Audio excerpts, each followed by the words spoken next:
Sayın Bakanım, Sayın Genel Müdürlerim, Avrupa Birliği Türkiye Delegasyonu temsilcilerim ve kıymetli katılımcılar, Sanayi ve Teknoloji Bakanlığı, Kalkınma Ajansları Genel Müdürlüğü'nün yararlanıcısı olduğu ve Avrupa Birliği ve Türkiye tarafından finanse edilen Türkiye'de akıllı uzmanlaşma stratejilerinin geliştirilmesi ve uygulanması için kapasite artırımı projesinin açılış toplantısına hepiniz hoş geldiniz, şeref verdiniz efendim. Etkinlik programımızın tabii açılış konuşmalarına geçeceğiz ama hemen öncesinde sizleri Ulu Önder Mustafa Kemal Atatürk ve ebediyete intikal etmiş aziz şehitlerimiz için bir dakikalık saygı duruşu ve ardından da İstiklal Marşımızı söylemek üzere ayağa kalkmaya davet ediyorum.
Evet efendim, şimdi açılış konuşmalarımıza başlamadan hemen önce bölgesel kalkınma alanında gerçekleştirilen faaliyetleri kısaca özetlediğimiz bir videomuz var. Sabrınıza sığınarak o videoyu şimdi ekrana getirmek istiyoruz.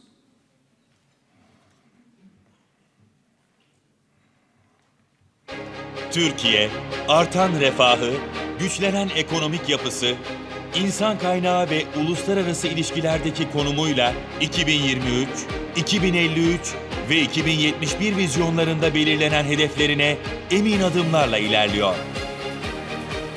Genciyle yaşlısıyla, kadınıyla erkeğiyle, Hakkari'den Edirne'ye tüm Türkiye bu yürüyüşün bir parçası.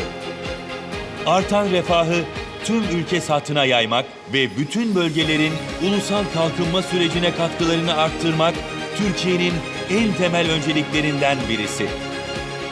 Bu nedenle Türkiye, bütün bölgelerimizin, illerimizin ve ilçelerimizin gelişme potansiyellerini belirlemek ve açığa çıkartmak için bölgesel kalkınma politikaları uyguluyor. Bu politikalarla her bölgemiz kendine özgü bir kalkınma hikayesi yazıyor. Kimi zaman bir tekstil fabrikası, kimi zaman bir inovasyon merkezi, kimi zaman bir zeytin bahçesi bölgelerimizin kalkınma hamlesine liderlik yapıyor. Türkiye, 2004'ten bu yana bölgesel kalkınma alanında güçlenerek gelişen atılımlar yaptı. Uluslararası kaynaklı bölgesel kalkınma programlarıyla başlayan süreç, 2006 yılında kalkınma ajanslarının kurulmasıyla kurumsal bir yapıya kavuştu. Kamu, özel sektör, üniversiteler ve sivil toplum kuruluşlarının bir araya geleceği mekanizmalar oluşturuldu. Her bölgenin kendi gelişme öncelikleri belirlendi. Bölgesel aktörler, ulusal ve uluslararası işbirliklerinde aktif olarak yer almaya başladı. Her bölgenin kendi ihtiyacına uygun bölge planları hazırlandı ve binlerce projeye milyarlarca liralık mali destekler sağlandı. Bölgelerimizin yatırım potansiyelleri tespit edildi, yerli ve yabancı yatırımcılara tanıtıldı, milyarlarca dolarlık yatırım ülkemize çekildi, yüz binlerce yeni istihdam oluşturuldu. 2018 yılında Cumhurbaşkanlığı hükümet sistemine geçilmesiyle bölgesel kalkınma politikaları Sanayi ve Teknoloji Bakanlığı koordinasyonunda yürütülmeye başlandı. Türkiye'nin milli ekonomi modeli hedefleri çerçevesinde bölgesel kalkınma alanında yenilikçi uygulamalar hayata geçirildi. Merkezi düzeyde tasarlanan odaklı programlarla belirlenen ihtiyaçlara hızlı çözümler geliştirildi. Kalkınma ajansları desteklerinde bölgesel girişim sermayesi, kitle fonlaması ve yönetim danışmanlığı gibi yenilikçi araçlar uygulamaya geçirildi. Kanıta dayalı politika geliştirmenin önemine inancımızla büyük verinin kullanıldığı kapsamlı sosyoekonomik araştırmalar yürütüldü. Oluşturulan yeni dijital altyapı ve platformlarla paydaşlarımızın, yatırımcıların ve araştırmacıların bilgiye erişimi kolaylaştırıldı. Bu faaliyetlerin en etkin şekilde yerine getirilmesi için gerekli kurumsal yapılar ve dijital altyapı oluşturuldu. Bölgesel kalkınma alanında yaklaşık 20 yıldır yürütülen bütün bu çalışmalar bilimsel bir bakış açısıyla araştırmalara ve analizlere dayalı olarak yapıldı. Artık Türkiye, uluslararasında rekabet edebilecek bölgelere ve sektörlere fazlasıyla sahip bir ülke.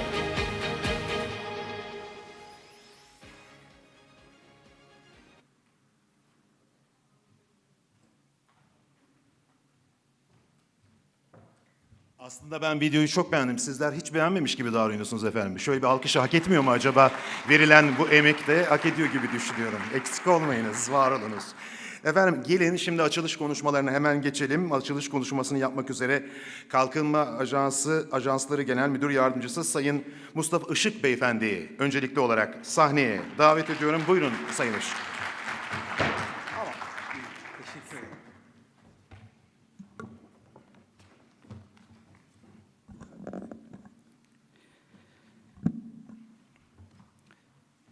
Sayın Bakanım, Genel Müdürlerim, Avrupa Komisyonu Türkiye Delegasyonu'nun, merkezi kamu kurumlarımızın, kalkınma ajanslarımızın, bölge kalkınma idarelerimizin, sivil toplum kuruluşlarımızın ve özel sektörümüzün değerli temsilcileri, Türkiye Cumhuriyeti ve Avrupa Birliği tarafından finanse edilen ve bakanlığımızca yürütülen rekabetçi sektörler programı kapsamında desteklenen Türkiye'de akıllı uzmanlaşma stratejilerinin geliştirilmesi ve uygulanması için kapasite artırımı projemizin açılış toplantısına hepiniz hoş geldiniz.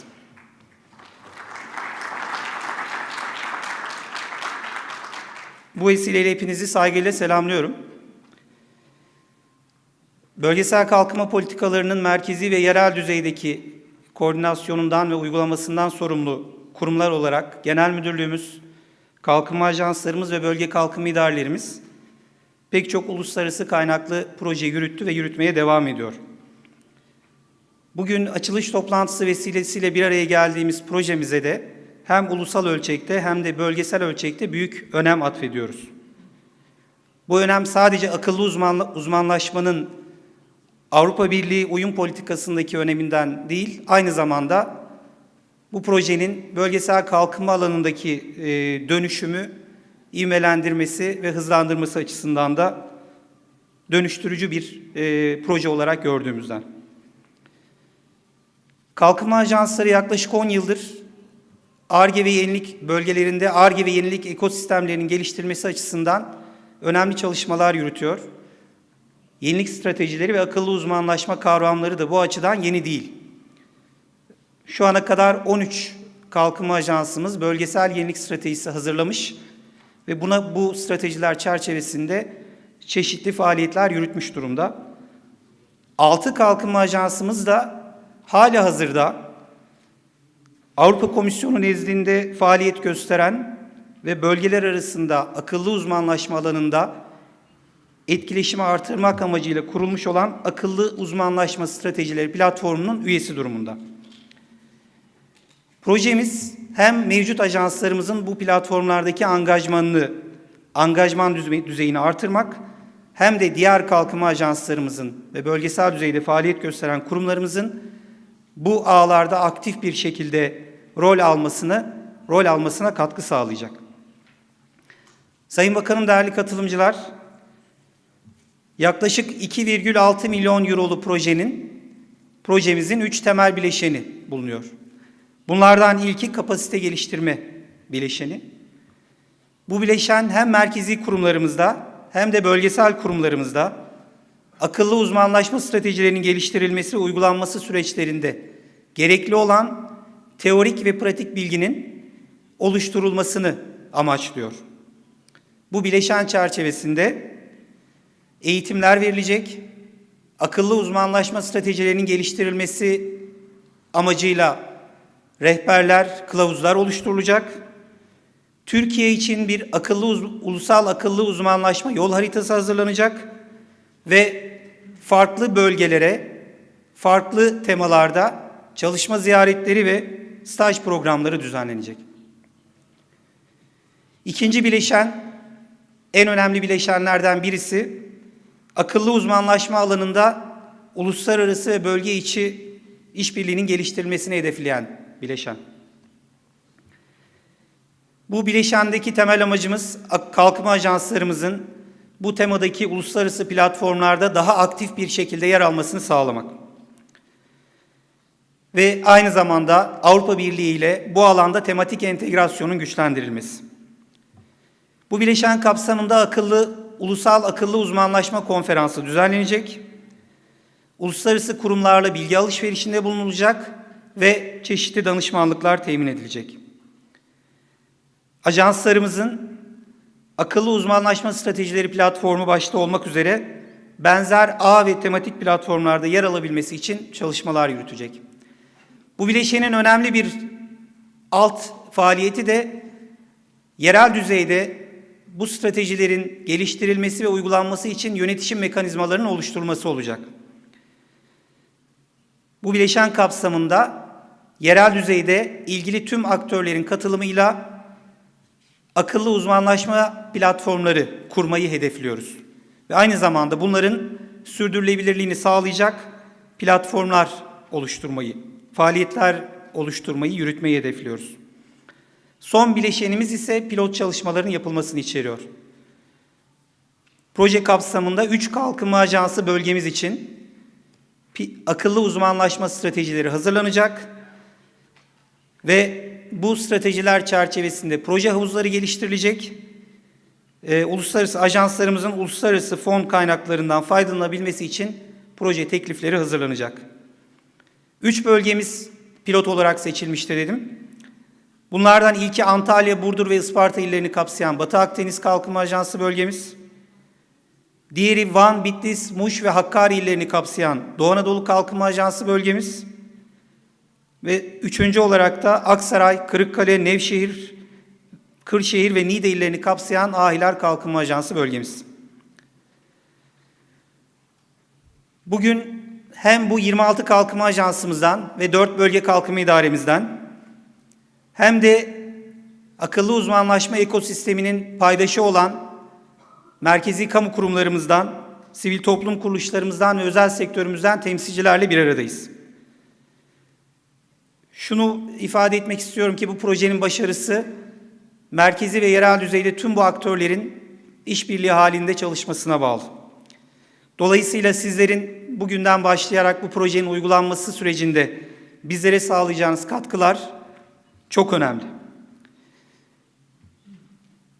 Biz akıllı uzmanlaşma stratejileri hazırlanırken ve bu alanda beşeri kapasiteyi geliştirirken, faaliyetler yürütürken sizlerle, siz değerli paydaşlarımızla az önce özetlemeye çalıştığım bileşenler kapsamındaki faaliyetler ile ilgili olarak pek çok platformda, pek çok farklı faaliyette bir araya geleceğiz. Dolayısıyla sizlerin destekleri ve kıymetli görüşleri bizler için çok önemli. Bunları esirgemeyeceğinizi umuyor. Tekrar hoş geldiniz diyor ve hepinizi saygıyla selamlıyorum.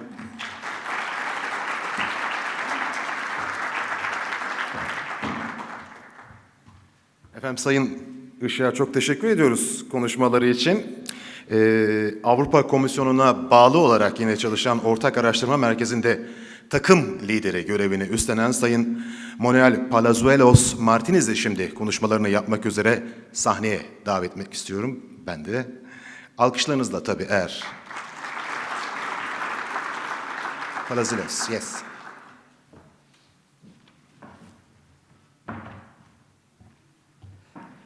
Thank you very much. The first thing that I wanted to say is thank you very much for the invitation on my behalf and on the behalf of the organization that I represent, the European Commission. Very good morning, all my Turkish friends and colleagues. I'm delighted to be in your great country on this excellent occasion. I think the event is very timely. This CEDIS3 project will deliver great results as it has in the European Union. In this opening speech, I had thought about doing only two things in this short time. Basically, I want to recall some of the features of smart specialization, since we are going to be talking today about smart specialization, and state very briefly why I think that this is a good endeavor for Turkish regions. First of all, if I was to think a little bit about what smart specialization is, so that we all have a common ground, I would say that it's a process, a place-based approach to regional innovation strategies. And it has some main features. Basically, it first requires to do an analysis of what we have in the territory in terms of knowledge, skills, also gaps, that will help us to detect, let's say, the strengths that we have, the opportunities that may be along the way based on our skills, and also the threats and the deficiencies that we might have in our innovation systems. Also, it will help, a process of smart specialization will help in setting up a governance system that would provide also a common vision of what the territory wants with all the stakeholders. Obviously, national and regional authorities, public authorities should have a leading role in this, but also encompass, private entrepreneurs, also research institutions, universities, etc., so that the main stakeholders, the main knowledge actors in the regions are mobilized towards the same goal. And this will help us to create, let's say, a governance structure that will help us to drive the process and even redirect when necessary. And these two elements that I have mentioned, this process of involving all the stakeholders, which we call the entrepreneurial discovery process, and the governance that we will form with it, will be in my view, the cornerstones of the whole smart specialization process. And this will imply that as we move on towards this vision in which we choose a certain limited number of activities where we think that our region tends to have, let's say, the assets, the knowledge, the skills, the people necessary for this activity to triumph, to be fruitful, to be productive, then is when this selection becomes part of our process of entrepreneurial discovery process and ingrained in the process of smart specialization and creating these innovation strategies. And as we move on along this way, we can and we should create an appropriate, let's say, design structure so that we are able to implement these innovation strategies. This is what we tend to refer to as the policy mix. A policy mix and then the specific instruments that are required to support this whole process. And there's a final element which I think is also important and that smart specialization emphasizes, which is we need to monitor and evaluate what's happening in the process. This is very much also a scientific process in that sense, in basing ourselves in the data that we have collected to see how things are going, because we want to know at all times if we are making the right choices, first of all, and second, if those choices that we have made are progressing as we think they should. And this is what the monitoring and evaluation will serve its purposes. And this is as much as I wanted to say for a sort of basic understanding of what smart specialization, but if we understand these elements well, I think it will help us enormously in bringing together the main elements of what we think we need to make this strategy successful. And as I mentioned, the second point that I wanted to put on the table is why I think, or we think, that is a good idea that Turkish regions have embarked in this process of smart specialization. I think it's absolutely great that, as it was mentioned in the introduction, already 13 Turkish regions are in the process of having a smart specialization strategy. I think this is great news. And I think that's great news for a couple of reasons. First of all, because I think we have solid evidence in the European Union that is a process that has worked, and has worked in delivering better innovation, in delivering more inclusive innovation, and a process where the stakeholders feel really a part of the process and thereby feel also, let's say, empowered to push the process forward. So it's not only the administration. Normally, as public administrations, sometimes we tend to have fear a little bit, open our process so that it becomes a little bit chaotic. But this opening, even though it is a more difficult, let's say, process to manage, it brings so many important advantages in the sense of empowerment of these stakeholders and helping them to bring the process forward. So it will be all actors pushing in the same direction. So I think that will be a great advantage of the process for the Turkish regions. And second, because I think this process of smart specialization will help in at least two important elements to not only the innovation processes, but also other public policy related processes. The two elements that I mentioned earlier on, first of all, the governance, and second, the entrepreneurial discovery process, I am sure, and it has proven both in the European Union and also in enlargement and neighborhood countries, where also strategies are being implemented, that it has delivered a significant change in terms of the governance. And that governance is a structural element of the innovation systems that will stay and will have spillovers even beyond innovation policies. And the second element that will have innovation, let's say, effects over innovation or across spillovers across other policy elements is the entrepreneurial process of discovery. Because once we have set up this system of involving stakeholders, of bringing them forward and create an element to set up this dialogue, this will serve many other purposes rather than only the narrow element of smart specialization, and has brought many advantages both in the EU and the enlargement region. And so maybe these elements, like you will bear their results once you go a little bit further in the process, but you will see that this is really a game changer. So this is all I wanted to say for my opening remarks, and I look forward of a very productive day and a dialogue with you to learn. I'm eager to learn what is happening in the Turkish regions and to learn from you about that experience and to exchange experiences with you. So if you have any questions, I'll be more than glad to answer them. Thank you very much.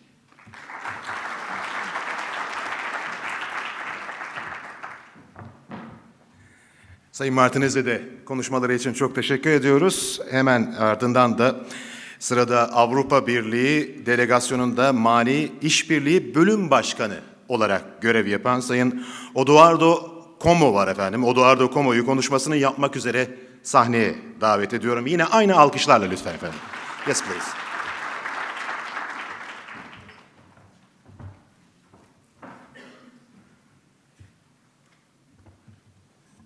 Günaydın.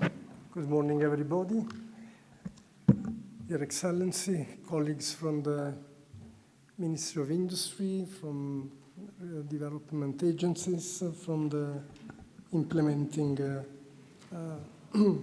partners, colleagues from the European Commission also. I'm very glad to be in this event this morning, in this launching event. Smart specialization is something which is very much linked to a very long tradition of the European Commission in enhancing regional development policies. This has been one of the oldest policies implemented by in Europe, especially for the countries which were to a certain extent lagging behind, but not only, because we tried to put emphasis on the strengths of the different regions. And that kind of approach is very suitable, especially for a big country, a diversified country like Turkey, where it is important that the development policies take stock of the specific strengths and weaknesses of the different regions and the way in which the regional development can be better supported. The idea of smart specialization was very much present in the Europe 2020 strategy for smart, sustainable and inclusive growth. And these three dimensions, the smart, the sustainable and the inclusive, are very much relevant also for what we are doing today in Turkey. And these projects can be very much instrumental to accelerate, to improve the quality of economic growth at local level, at regional level.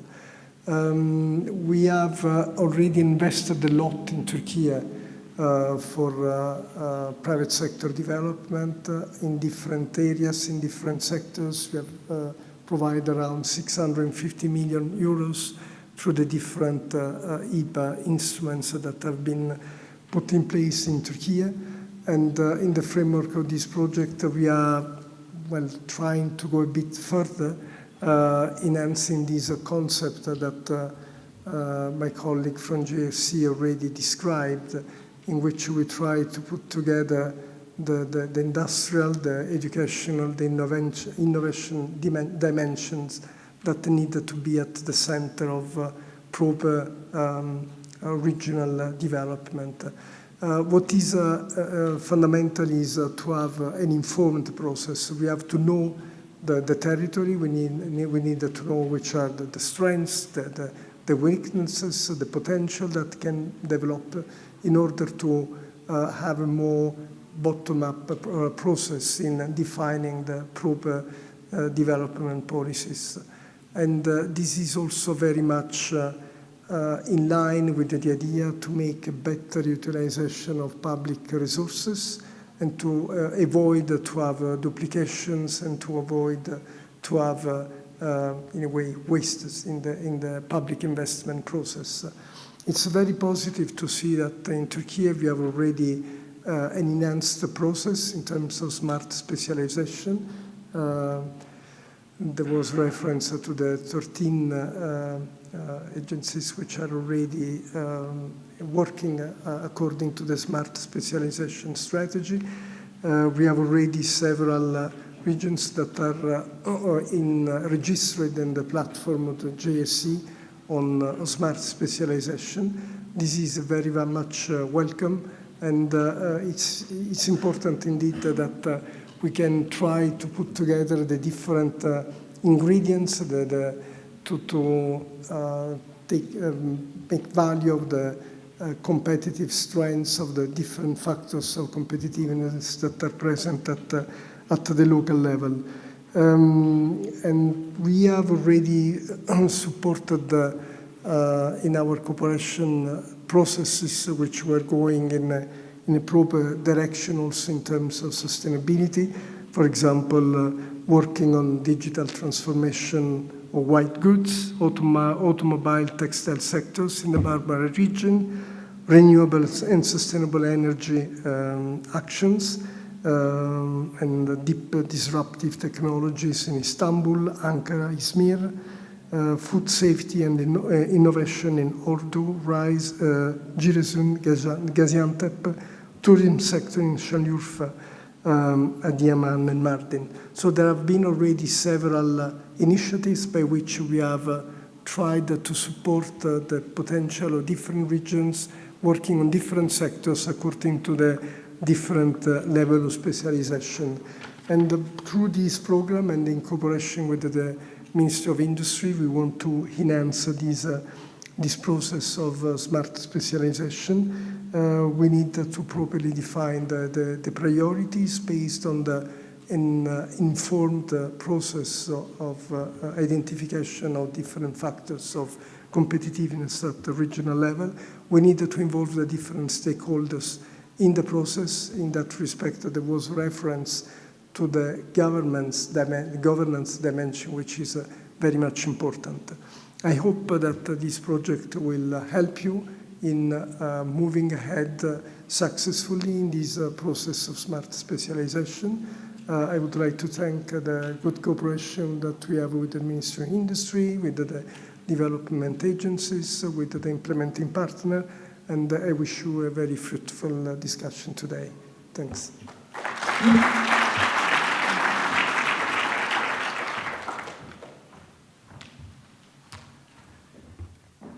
Efendim Sayın Komo'ya da konuşmaları için çok teşekkür ediyoruz ve hemen Kalkınma Ajansları Genel Müdürü Sayın Ahmet Şimşek'i konuşmasını yapmak üzere şimdi de sahneye davet etmek istiyorum. Sayın Genel Müdürüm.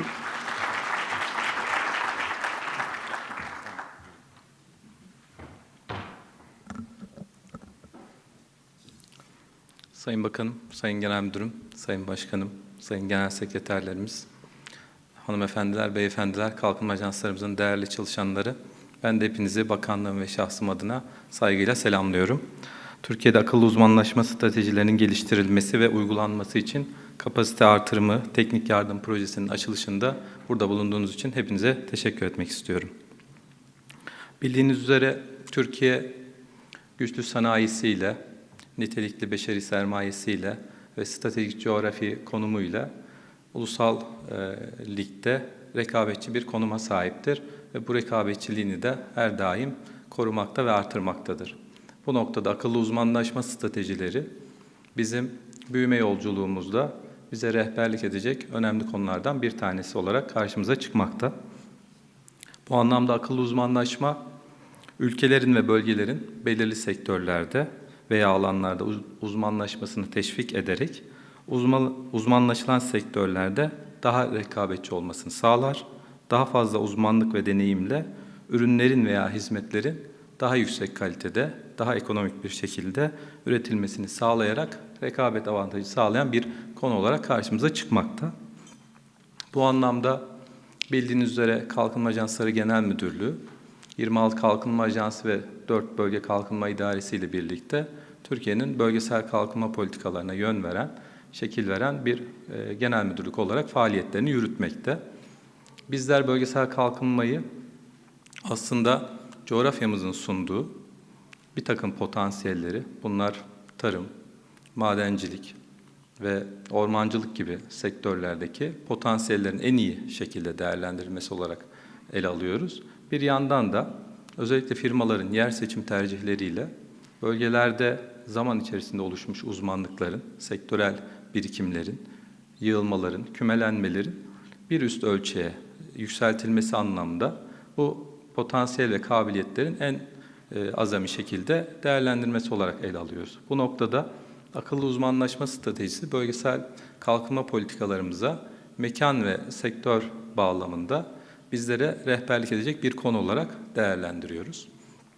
Diğer yaklaşımlardan farklı olarak aslında biraz daha neyi farklı yapabiliriz? Hangi alanda daha derinleşebiliriz?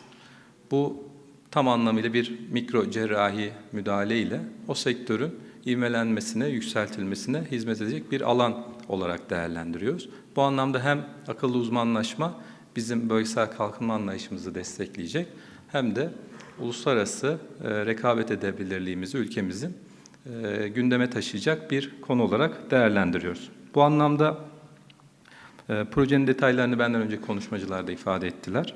Ama iki yönüyle oldukça önemli olduğunu değerlendiriyorum. Birincisi, ilk defa Türkiye'de ulusal S3 yol haritası hazırlanacak. Bu anlamda projenin önemli bir ülkemiz için değer kattığını düşünüyorum. Bununla bağlantılı olarak yine akıllı uzmanlaşma stratejisi geliştirme el kitabı hazırlanacak. Bu da yalnızca bize, bakanlığımıza değil, diğer kurumlarımıza da, başta merkezi kurumlarımız olmak üzere herkes için yol gösterici bir çalışma olacağını değerlendiriyorum. Bu anlamda ilkleri yapmak her zaman zordur. Zorlu bir sürecin bizim karşımızda olduğunu şahsen değerlendiriyorum. Ama bu dokümanları ülkemize kazandırmak da bizler açısından en büyük bir motivasyon olacak. Bununla bağlantılı olarak yine 3 bölgemizde bölgesel akıllı uzmanlaşma stratejileri hazırlanacak. Projenin ikinci bir önemi ise bana göre uluslararası platformlarla yakın işbirliği içerisinde çalışıyor olacak olmamız. Baktığımızda Avrupa Komisyonu Ortak Araştırma Merkezi, Akıllı Uzmanlaşma Platformu, Tematik Akıllı Uzmanlaşma Platformları, Bölgesel İnovasyon Ortaklığı, Avrupa İşletmeler Ağı, Avrupa Birliği Bölgeler Komitesi, Avrupa Kümelenme İşbirliği Platformu, S3 Bölgeler Topluluğu, Avrupa Bölgeleri Araştırma ve İnovasyon Ağı, Avrupa Kalkınma Ajansları Birliği gibi Avrupa Birliği'nin birçok uluslararası kuruluşuyla da yakın bir temasımız olacak. Bunu da açıkçası bizim bu konuda daha önce tecrübe etmiş, daha ileri seviyede olan ülkelerin ülkemize bir bilgi transferi olması bakımından yeni işbirlikleri tesis ediyor olabilecek olmamızdan dolayı da oldukça değerli görüyorum. Dolayısıyla proje yönetişim tarafında da çok paydaşlı bir ayağı oluşturuyor. Elbette ki bu projenin sağlıklı bir şekilde yürümesi ulusal düzeyde de bir takım kurum ve kuruluşlarımızla yakın işbirliği tesis etmekle mümkün olabilecektir. Bugün özel sektör temsilcilerinde aramızda bulunduğunu düşünüyoruz. Her kamu politikası ancak ve ancak özel sektör işbirliğini güçlendirmekle sağlıklı bir şekilde yürüyebileceğini değerlendiriyoruz. O nedenle özel sektörün bu süreçte bizlere katkı vermesini oldukça değerli buluyoruz. Diğer taraftan TÜBİTAK gibi, KOSGEB gibi, diğer bakanlıklarımız gibi birçok kuruluşun da bize bu süreçte destek vermesini, bu projenin başka projelere ilham olmasını ve yeni işbirlikleri başlatmasını temenni ediyorum. Son olarak bu projenin hayata geçmesinde birçok kişinin desteği, emekleri oldu. Bunlar için de teşekkürlerimi arz etmek istiyorum. Başta Avrupa Birliği Dış İlişkileri Genel Müdürlüğümüz ve orada çalışan değerli çalışma arkadaşlarımız olmak üzere süreçte gösterdikleri rehberlik ve kolaylaştırıcılık için hibe destekleriyle Avrupa Birliği Delegasyonu ve Komisyonu'na ve bu süreçte projenin hazırlığı sürecinde TÜBİTAK gibi, KOSGEB gibi merkezi kuruluşlarımızın yol göstericiliği nedeniyle teşekkürlerimi sunmak istiyorum. Ve son olarak Bu proje bir takım arkadaşlarımızın motivasyonuyla ortaya çıkmış bir proje. Bize görev tanımı olarak görevlerimiz arasında olan bir mesele değildi. Ama arkadaşlarımızın kendi gayretleri ve motivasyonlarıyla kazandırılmış bir proje. Bütçesiyle, bu bölgeye, bu ülkeye sağlayacağı kazanımlarla bu projenin de değerli olduğunu düşünüyorum. O nedenle onlara da katkılarından dolayı teşekkür etmek istiyorum. Son olarak yerelde uygulayacağımız bir proje olarak hem kalkınma ajanslarımızın desteklerini hem de bugüne kadar yine ajanslarımızın sunduğu katkılar nedeniyle teşekkür ediyor. Hepinize katılımlarınızdan dolayı bakanlığım ve şahsım adına teşekkür ediyorum.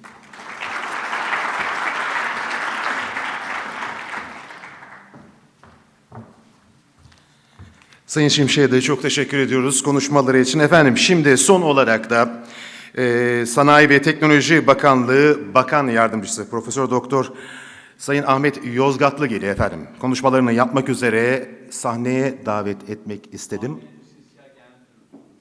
Avrupa Birliği Dışişleri Genel Müdürümüz buradalar. Önce onları o zaman alıyorum Sayın Bakanım. Buyurunuz efendim. Yine alkışlarınızla lütfen.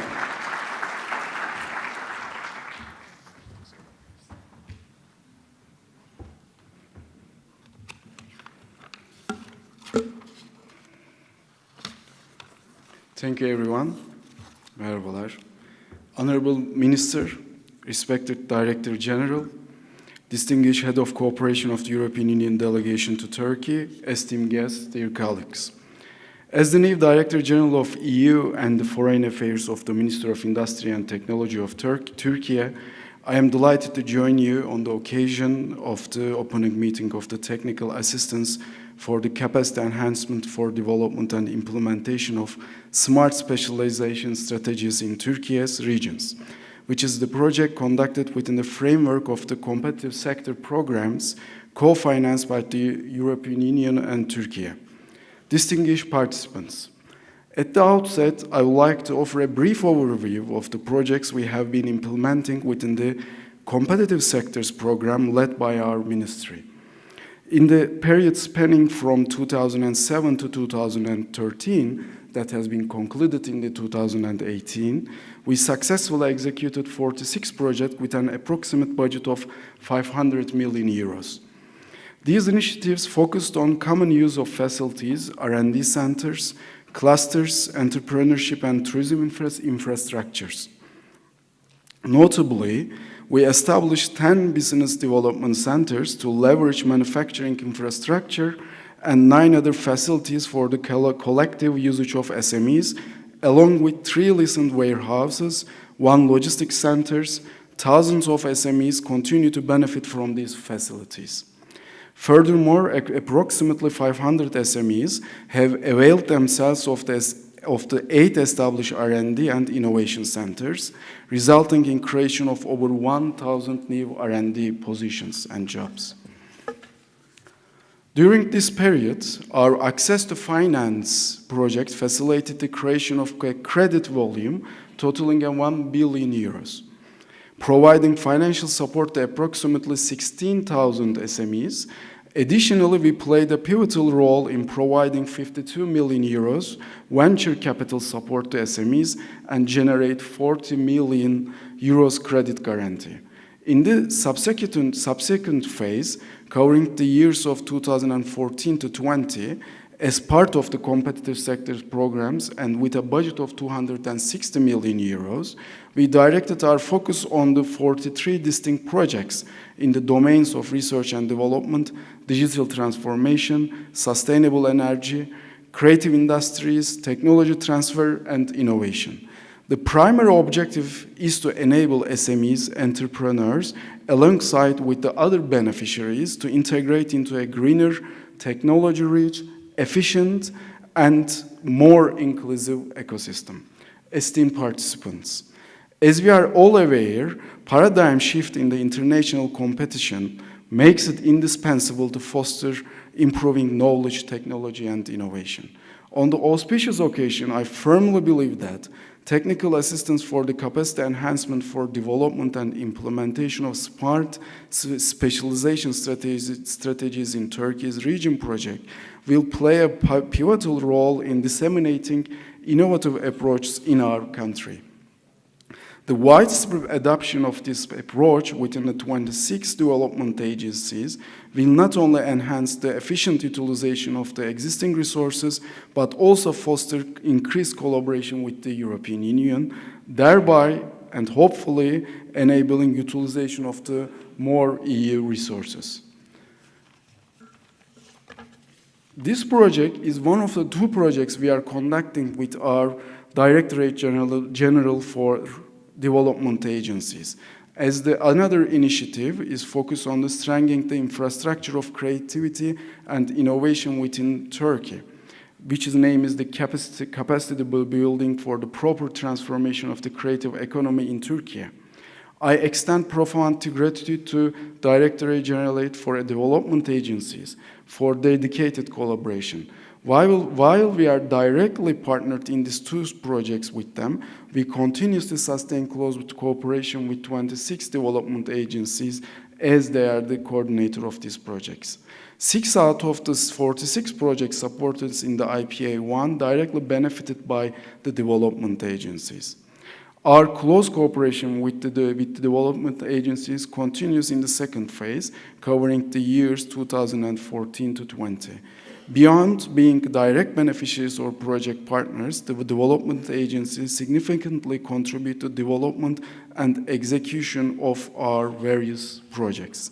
I am confident that this close collaboration will continue to grow stronger in the forthcoming period. The sustainability of the structures established through these projects will remain a crucial area of cooperation for us and the agencies.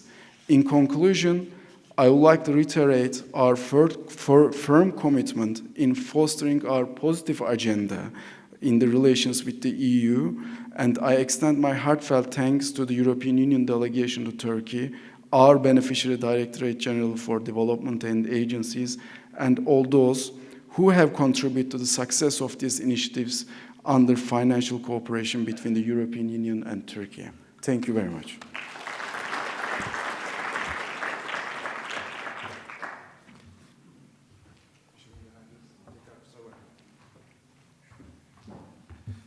Sayın Latif'e çok teşekkür ediyoruz konuşmaları için ve efendim şimdi de son olarak Sanayi ve Teknoloji Bakanlığı Bakan Yardımcımız Sayın Profesör Doktor Ahmet Yozgatlıgil'i konuşmalarını yapmak üzere kürsüyü teşriflerine arz ediyorum. Lütfen alkışlarınızla.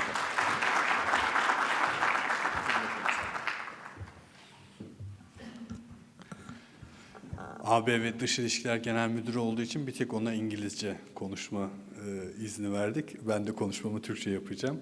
Öncelikli olarak hepiniz hoş geldiniz. Kıymetli genel müdürlerim, sayın sektör başkanı, çok değerli misafirler, sevgili çalışma arkadaşlarım. Avrupa Birliği ve ülkemiz eş finansmanıyla bakanlığımız tarafından yürütülen rekabetçi sektörler programı kapsamında desteklenen ve Bakanlığımız Kalkınma Ajansları Genel Müdürlüğü'nün yararlanıcısı olduğu Türkiye'de akıllı uzmanlaşma stratejilerinin geliştirilmesi ve uygulanması için kapasite artırım teknik yardım projesi açılış toplantısına hoş geldiniz. Bildiğiniz gibi ülkemiz AB üyeliğine tam üyelik için aday statüsündedir ve bu kapsamda tam üyelik yolunda kararlı bir şekilde çalışmalarını sürdürmektedir.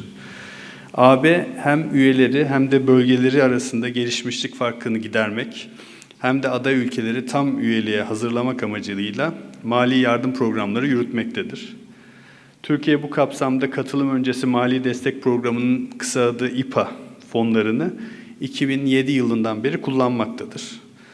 Bu mali yardımlarla Türkiye'nin AB'ye üye olma yolundaki ihtiyaç ve öncelikleri göz önüne alınarak ekonomik ve sosyal uyuma, kalkınmanın desteklenmesine, sınır ötesi işbirliğine, insan kaynaklarının geliştirilmesine, kurumların ticari ve idari kapasitelerinin artırılmasına yönelik projeler sürdürmektedir. Bugün açılışını yapmak üzere bir araya geldiğimiz bu projede yine içinde yer aldığımız programımız bakanlığımız tarafından Rekabetçi Sektörler Programı adı altında yürütülmektedir. Kıymetli katılımcılar, öncelikle size 2018 yılında sona eren İPA 1 dönemimizle ilgili çok kısa bilgi vermek isterim. Bakanlığımızın yürütücüsü olduğu Rekabetçi Sektörler Programı 2007-2013 dönemini kapsayan İPA 1 döneminde bölgesel kalkınma bileşeni altında yer almıştır. Bakanlığımızca yürütülen bu program ile ülkemiz ekonomisinin rekabet gücünün artırılması ve bölgesel sosyoekonomik farklılıkların azaltılması amaçlanmıştır. Programın ilk döneminde Avrupa Birliği'nin bölgesel politikalarına benzer bir şekilde Türkiye'de bölgeler arası gelişmişlik farklarının azaltılması amaçlanmaktadır. Bu nedenle program kişi başı milli geliri Türkiye ortalamasının %75'inin altında kalan bölgelerde yer alan illere uygulanmıştır. Program kapsamında yaklaşık 500 milyon avro bütçe kullandırılmış ve toplam 46 proje desteklenmiş. Ortak kullanım atölyeleri, Ar-Ge merkezi kurulumları, girişimciliği artıracak yapılar oluşturulması, KOBİ'lerin finansmana erişiminin artırılması gibi pek çok proje hayata geçirilmiştir.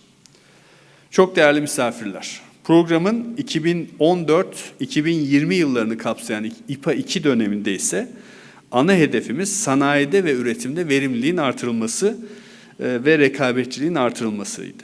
Bu kapsamda imalat sanayinin dönüşümüne katkı sağlamayı amaçlayan, KOBİ'leri yeni teknolojilerle buluşturan, Ar-Ge faaliyetleri uygulayan, üniversite, kamu, özel sektör işbirliğini teşvik eden, yenilikçi üretim yöntemlerini kullanmayı ve yeni ürünler geliştirmeyi hedefleyen projelere mali destek sağlanmıştır. İPA 2 döneminde Ar-Ge, yenilik ve yenilikçi ürünlere dayalı ticarileşme, öncelikli faaliyet alanı olarak belirlendiğinden dolayı İPA'nın ilk döneminden farklı olarak bu dönemde Türkiye'nin bütün bölgelerinde projelere destek verebilmekteydik. Bu dönemde programa yaklaşık 260 milyon avro tahsis edilmiştir.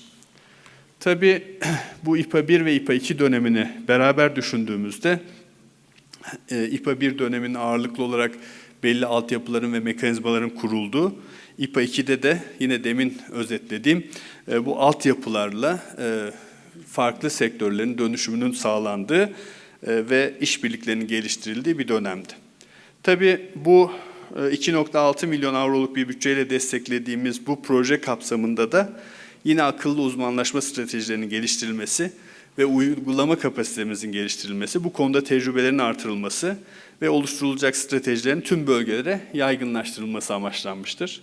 Projenin hedef kitlesi bakanlığımız, kalkınma ajansları ile birlikte ulusal paydaşlar, bugün bizlerle beraberiz, belediyeler, STK'lar, üniversiteler, Ar-Ge kurumları gibi yerel paydaşlar ve özel sektör olacaktır. Tabii proje kapsamında benden önceki konuşmacılarımız özetledi. Bu noktada kullanım kılavuzu, yol haritası, 3 pilot kalkınma ajansımızın S3 platformu üyeliğinin gerçekleştirilmesi ve bölgesel S3 platformları kurulması gibi çok önemli çıktıların oluşturulmasını bekliyoruz. Ayrıca bu projeyle birlikte program kapsamında başka bir projemizin de faydalanıcısı olan Kalkınma Ajansları Genel Müdürlüğümüzle başarılı işbirliğimizin sürdürülebilir projelerle devam etmesini diliyorum. Sözlerime son vermeden önce çok kısa olarak tabii İPA 1 ve İPA 2'yi anlattık. İPA 3'te yeni bir dönemin içerisindeyiz. Bilindiği üzere 2007 yılından itibaren bakanlığımız 800 milyon avro fon kullanmış ve toplamda 89 projeyi desteklemiştir. Tabii bu bakanlığımızın proje yapma ve uygulama kapasitesini önemli ölçüde artırmıştır. İPA 3 döneminde tabii yeni gündem, dünyanın ve Avrupa'nın gündemi ikiz dönüşüm. Yani dijital ve yeşil dönüşümün odaklanıldığı ve bakanlığımızda tabii Türkiye'de bu alandaki öncü kuruluş olduğu düşünüldüğünde İPA 3 döneminde de İPA 1 ve İPA 2 dönemindeki ivmenin artarak devam edeceği ve yine çok farklı, çok faydalı, çok kıymetli projelerin destekleneceğine ben inanıyorum. Son olarak Avrupa Birliği, Türkiye Mali İşbirliği ile gerçekleştirdiğimiz bu projenin ve diğer projelerimizin hayata geçmesinde ve başarılı olmasında birlikte çalıştığımız Avrupa Birliği Türkiye Delegasyonu'na, proje faydalanıcılarına ve emeği geçen herkese ayrı ayrı teşekkür etmek istiyorum. Saygılar sunuyorum.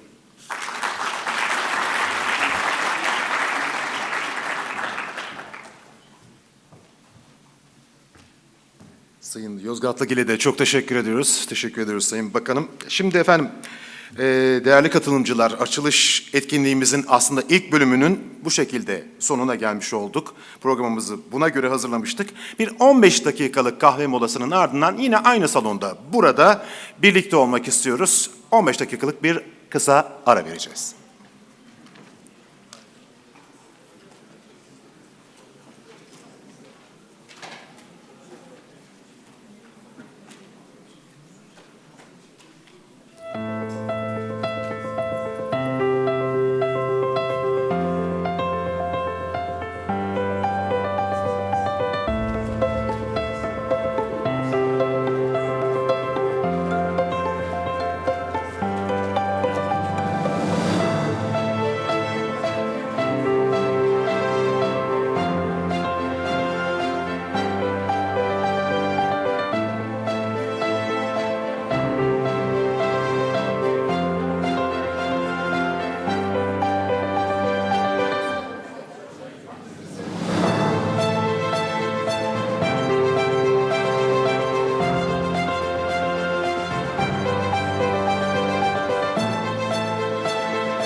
Ses deneme 1 2 3 4. Bir prova test. Ses deneme 1 2 3 4.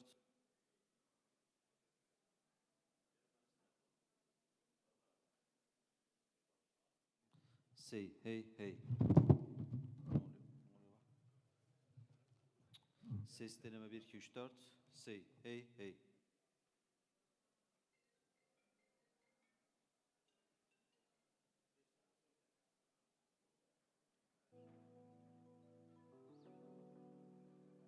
Say.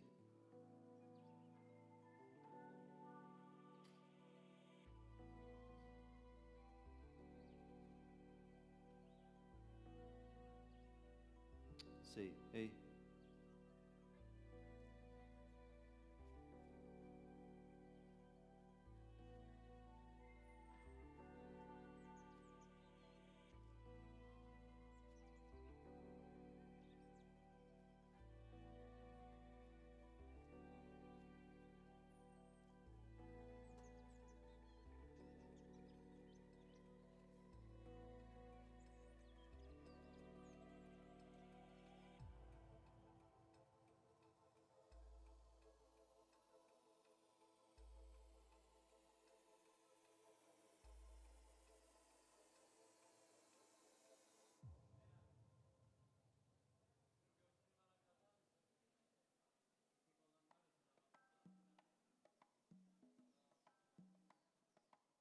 Say.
Sayın Genel Müdürüm, kıymetli misafirlerimiz, etkinliğimize devam ediyoruz. Eğer içeride yerlerini herkes aldıysa çok teşekkür ediyorum.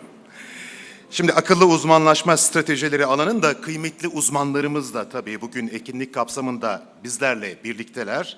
Şimdi değerli uzmanlarımızın kıymetli görüşlerini almak üzere sırayla sahneye davet edeceğiz ama bu işi ben yapmayacağım. Öncelikle CEDIS3 projesi kapsamında kilit uzman olarak görev alan ve oturum moderatörümüz Sayın Nida Kamil Özbalıt'ı alkışlarınızla önce sahneye davet edeceğim. O da uzmanlarımızı sizlerle buluşturacak. Buyurun, buyurun Sayın Özbalıt.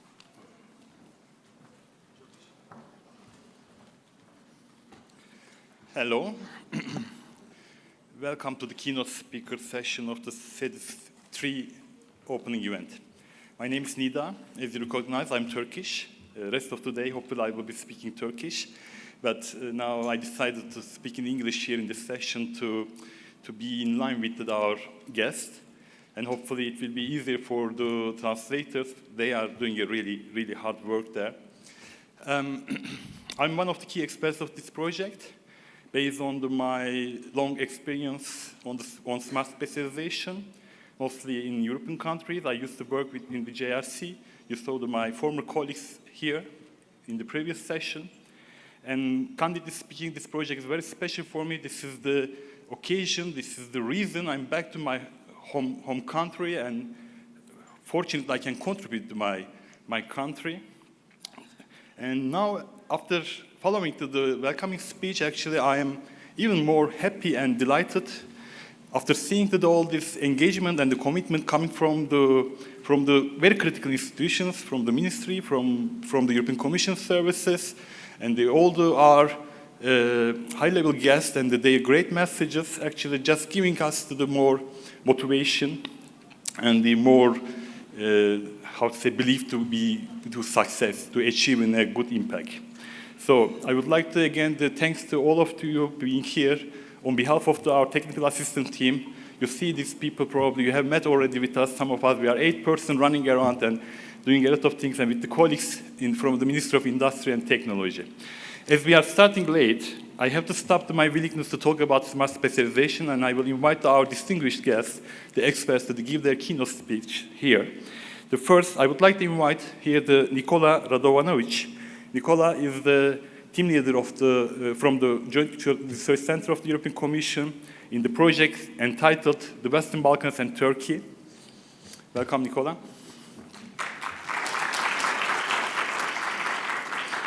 Our second distinguished expert is Mr. Reza Zadeh. He is the Executive Director of the European Foundation for Cluster Excellence, and he has a really long experience on the innovation field in Europe. Please, Reza.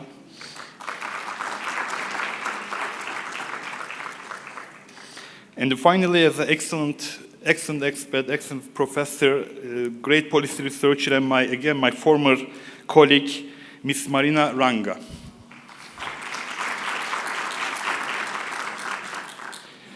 And I think I will directly start speaking. Nicola, I'm going to give the first floor to you. Would you like to speak there or here? What do you prefer? Come here. Thank you.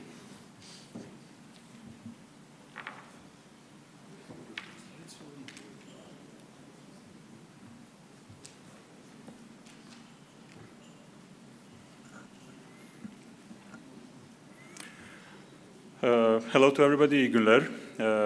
Thank you, Nida, for this nice introduction, and it's actually really a pleasure to be here today with you and to work again with my good friend Nida, and to be in this beautiful city of Ankara, which I visited many times before, and it was always very hospitable. But this time I'm coming not as a tourist, I'm coming as a team leader of the Joint Research Center for the Innovation Ecosystems and Smart Specialization in the EU Enlargement and Neighborhood region, and I will try to share some perspectives that will be useful for your upcoming activities and your tasks within this project. So, as we are tight with time, as Nida mentioned, I will try to be as brief as possible, but I will be open for any questions that will come from your side, if there are any. In terms of the work on smart specialization in the enlargement and neighborhood region, You have heard already some introduction about the concept itself from my colleague Manuel and from the people from the first session. So in that sense, I will not repeat myself. It's an approach that has been implemented for many years in the European Union member states, but when you're discussing enlargement in neighborhood region, it has many specificities. It has different characteristics, and if you're taking a look into the region about, for example, transformation, from the transformational angle that it has, with the history of mostly top-bottom decision-making, and I would say also very important thing is the lack of availability of European funds that European regions and the countries were using, structural funds. You have a different approach, you have a different perspective on that sense, and you have to realize how you will introduce this concept in the region with the different, I would say, angles that it has. In that sense, we developed a specialized framework. I don't know if you can see actually just the title of the presentation, but the framework will be presented later in the panel sessions, which look to kind of correlate with these problems that I just mentioned. So the framework is there to give the guidance of the governance, to give the guidance for passing through each stages of the process. As probably some of you know, the smart specialization has different stages to pass. So we have first to set up the working group to deal with this difficult innovation policy concept, complex, not difficult. Then we have to see what data is there, because it's a data-driven, evidence-based analysis. And most importantly, to bring the stakeholders together, and this is actually one part of it, I have to say, to discuss these priority areas, potential priority areas for Turkey and Turkish regions in this sense. However, the work is not done there because all the stakeholders and the people that are part of this process are there to propose the policy instruments and the policy mix. And this is why I also mentioned at the beginning that the diversity of the process, and as we are now looking into more national funds, the budgets that are there from different instruments like IPA 3, for example, or from donor institutions, this has to be taken into account when the priority areas and relevant policy instruments are being developed. And finally, the work is not done when the strategy is designed. Actually, it's probably the easiest part of the work. When you design a strategy, you have all these priority areas, you have the policy instrument, but how to maintain it, how to actually have the people that are actually together with us today engaged throughout the process in the upcoming period. And this is a difficult part because it might come to the understanding that some priority areas are not priority areas anymore. So you have to change kind of a landscape there. To give it like an example, perhaps the tourism will not provide as many results in 10 years or let's say 5 years than it does right now. There might be some other industry coming as a promising industry of the region. So how you actually deal with these stakeholders that have been there in developing smart specialization strategy and taking them out basically and putting more stakeholders in. So there are many challenges. And because of that, we have also developed a smart specialization implementation framework. We have also some hard copies with us, and we will share them later. It's also going to be part of the panel sessions that are coming to help the enlargement in neighborhood region and economies in going through this difficult process. How to govern, how to establish, I would say, the sustainable governance mechanism with different layers of the governance process, how to engage the stakeholders, how to make them be part of it. And there are many tricks to actually use in that sense, many, many good points that the stakeholders will take from this process and help their regions and the country itself. And finally, maybe an example how it goes. I mentioned this framework, so you have the data-driven process, the mapping exercise. Let's say it brings out the agricultural science of a region onto a scene. There are many publications, patents coming from agricultural sector. Then you have to sit together with the stakeholders from this area, from the agricultural sector, to see on a bit of a broader picture, how it aligns with other areas. How is it cross-cutting the ICT, for example, for some ICT solutions in agricultural industry? Does it crosses also tourism, maybe for some indication of geographical origins that can be used for this sense? And this is why the stakeholder groups are very wide. It's not just people from the academia or ministry that deals with agriculture, but you have to really involve many, many different people in that discussion.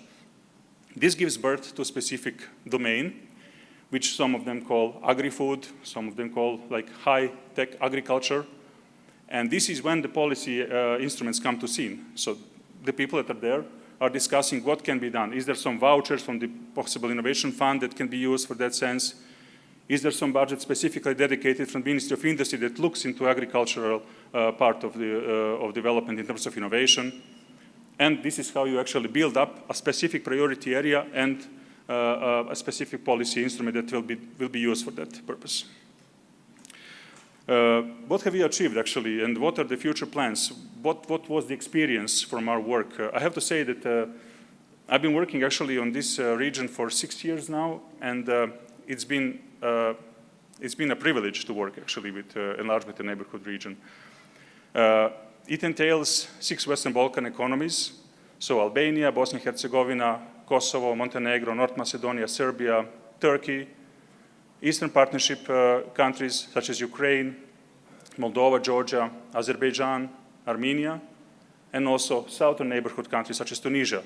So all of these countries have different contexts, and all of these countries, they want to employ this kind of EU policy style, but some kind of assistance is needed, and this is why we are producing these frameworks to help actually, because we know that there is a great potential in all this kind of, for Turkey, the number of patents, for example, it is on the regional level stronger than many of the Western Balkan economies. So this is why it's important to apply this concept in a proper way. The achievements in this sense, I think actually Manuel, my colleague, mentioned already the governance process that stays even when the smart specialization is adopted. This is what matters, because as it crosses through education, industrial policy, it also goes into tackling global modern-day challenges. I think the Deputy Minister mentioned the twin transition, digital transition and green transformation. I would also add just transition so that everybody gets something from this twin transition. These are all directionalities of the European Union, but also of Turkey. So when you're developing policy instruments, this is what you have to take into account. How does it tackle the pollution? There was a Waste Zero conference, I think, in Turkey a couple of days ago, so it was already mentioned here as an issue. So when you're developing priority areas, these challenges have to be also tackled within these EDP workshops. And this is why the broader stakeholder networks are very, very important. We are proud to mention that throughout these 6 years, we had 3,000 stakeholders from the entire Western Balkan region and Turkey participating in our events. I've seen many friends from Turkey here today with us that have been to these conferences that we organized for smart specialization in the region. Last year it was in Skopje also. There was a delegation. So it's important to have these people on board, so to discuss these specifically issues on the implementation of this kind of processes, but also to discuss the priority areas. What we have realized is that when we were working in the Balkans, we realized that there are many common priority areas. I mentioned agri-food. ICT also. I mean, Turkey has great, Turkey, I have to get used to new names, sorry for this. To have a lot of ICT experts, a lot of good industry. So it's again part of the regional value chain. In that sense, we want to bring people together to discuss this value chain. So what is good, for example, in Turkey in ICT? Is it banking, ICT in banking? Is it gaming industry? Is it blockchain technologies? And this is why we organize several thematic workshops that we had stakeholders from all Western Balkan and Turkey participated in. So to discuss possible cooperation and also to give signal to the relevant DGs also from the European Commission and institutions to realize what is there, where is the potential in these economies. Another thing that I would like to mention is this data-driven exercise that is part of the smart specialization exercise experience. When the innovation policy was developed earlier, many decades ago in the countries, not only from the enlargement and neighborhood, but from European Union, mostly it was top-to-bottom decision-making, right? So you have kind of also effect of lobbying often present. Smart specialization is one of the approaches that actually effectively deals with this kind of interfering from the side. So lobbying can be part of the process until you get to the data. When you see the data, when you see when you realize that employment, wages, value-added patents are coming from a specific area, you cannot allow some other industries to enter. I have an experience from Serbia, for example. We had a meeting like this a couple of years ago, and they were coming out with some priority areas, and there was suddenly a professor jumping out from the seat and saying, no, we have robotics. The robotics has to be part of smart specialization. and there was no results whatsoever that robotics is coming up.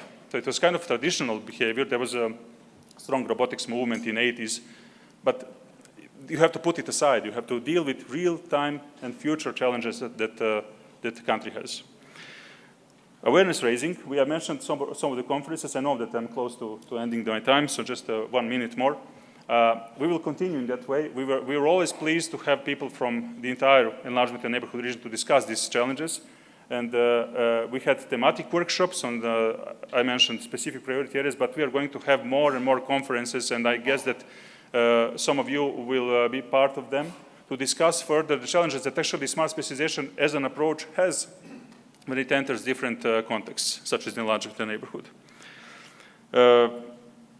To conclude with the last thing, the upcoming work that will be part of the smart specialization in Turkey and Turkish regions, it has to involve stakeholders not only from decision making in the EDP, so-called EDP, the workshops that you're discussing priority areas, but to have them involved in development of policy instruments, because eventually academia, businesses are what will drive this country. So you have to have them involved, you have to have them included in project proposal development together with the governing body that is going to tackle the process, so that the ownership is there and that they are motivated to be part of it throughout the process. This is what experience has showed us in the previous economies that we worked on, and this is going to probably be the case in Turkey. Finally, we are and we will be remaining as a partner in this process. We will be happy to help in any way that we can. With this, I'm finishing my speech. Thank you very much for the attention. I hope that it raised some interest about the process and that we will be able to collaborate in future. Good luck. Thank you.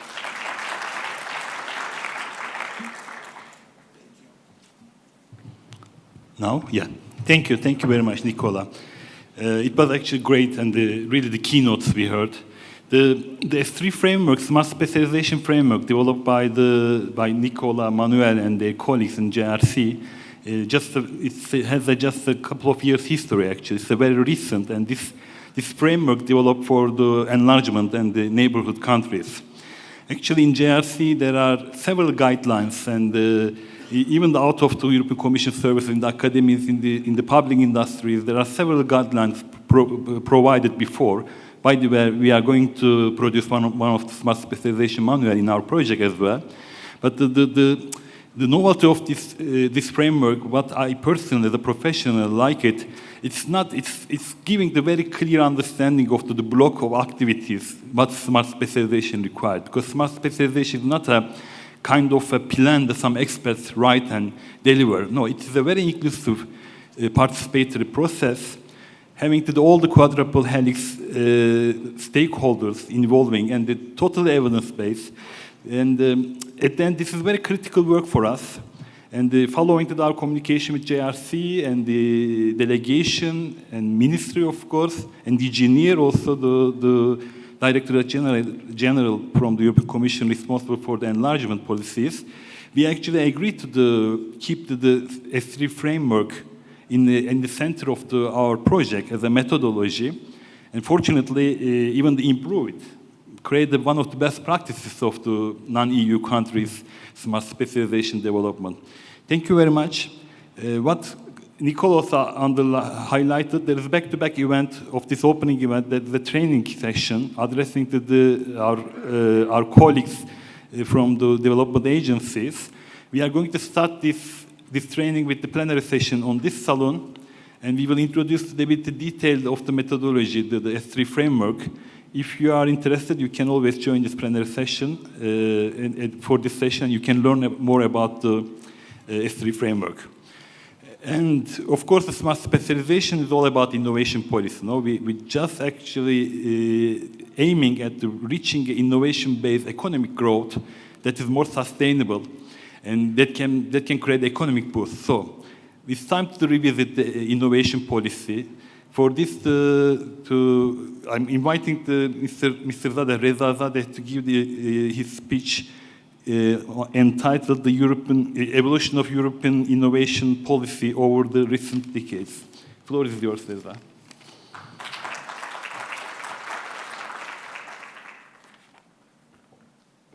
Thank you very much. Distinguished guests, participants, especially colleagues from Development Agency, who I know many of you, worked with many of you, so good morning and welcome. I would like to talk about not the future, but the past. What we can learn from it and how we can bring it forward. We can move forward with confidence based on that learning. I know time is very tight, so please feel free to indicate to me when I'm running out of time. I will try and keep to time. I really don't want to come between ourselves and the excellent lunch. Let me get my papers in order. Now, as I said, what I would like to do in the next 10 minutes or so is to examine where we've come from, how we've reached to this stage of sophistication in innovation policy development, and how it is going to help us to move even further than where we are. I'm only going to go back only 10 decades, because that's the length of time that I've been involved with regional innovation policies. But you know, I don't want you to feel that why we're looking backwards when we should be looking forwards. I think that's important that we learn from that past experience. So let me just start by looking at the European policy in terms of research and development, the scientific research. This is a very well-established procedure. We know that the policies are well established, they're well tried and tested. I'm not an economist, I'm an engineer, so therefore I like to show things in a simple way. So the model was and has been, we put some investment into research program and intellectual property and ideas come out of it. In about 30 years ago, in the 1990s and late 1989s, the decision was that how do we make this more, in a way, to contribute to the economy of the regions?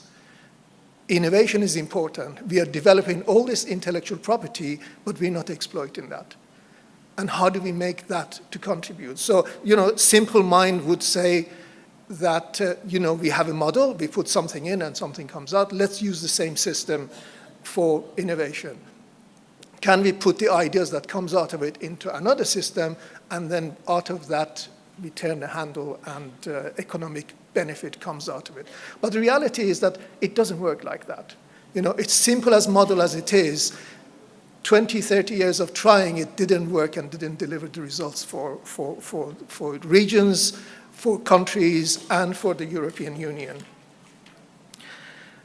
It is very clear that innovation is important for regional development, that innovation is a complex process. It's not simply getting an idea and trying to make it into economic opportunity. It takes a lot more than that. It takes infrastructure, it takes skills, it takes entrepreneurship, and so on.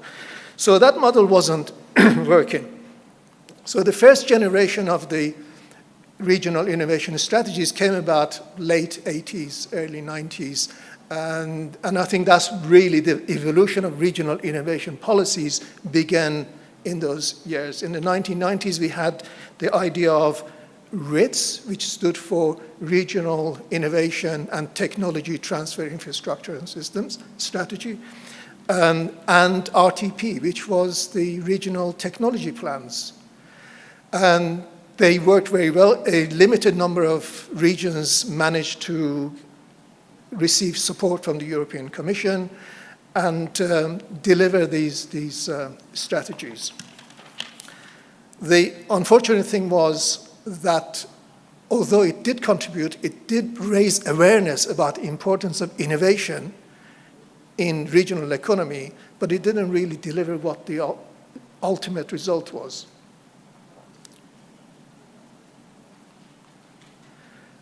What did we learn from it? Although they didn't deliver what we wanted, but they gave us a lot of learning opportunities. RITS and RTPs were very narrowly focused on technology. Technology was really what they were looking for, is always based around some certain type of technology. They weren't very well organized and well developed and didn't contribute to the other regional strategies and economic development policies like skills, like infrastructure and that type. It didn't involve stakeholders. You know, this is something that some economists sat in an office and wrote and looked at econometrics rather than the reality of the region and what is happening on the ground. And they were not evaluated. So there's no learning. There's no continuous process. There's nothing input back into the policy. So the next evolution comes with regional innovation strategies at the beginning of this century. In year 2000, 2001, we started looking at how do we look at the model of regional innovation, but with much more engagement from the wider stakeholders, not just universities and research institutions, but how do we engage business associations, companies, and so on.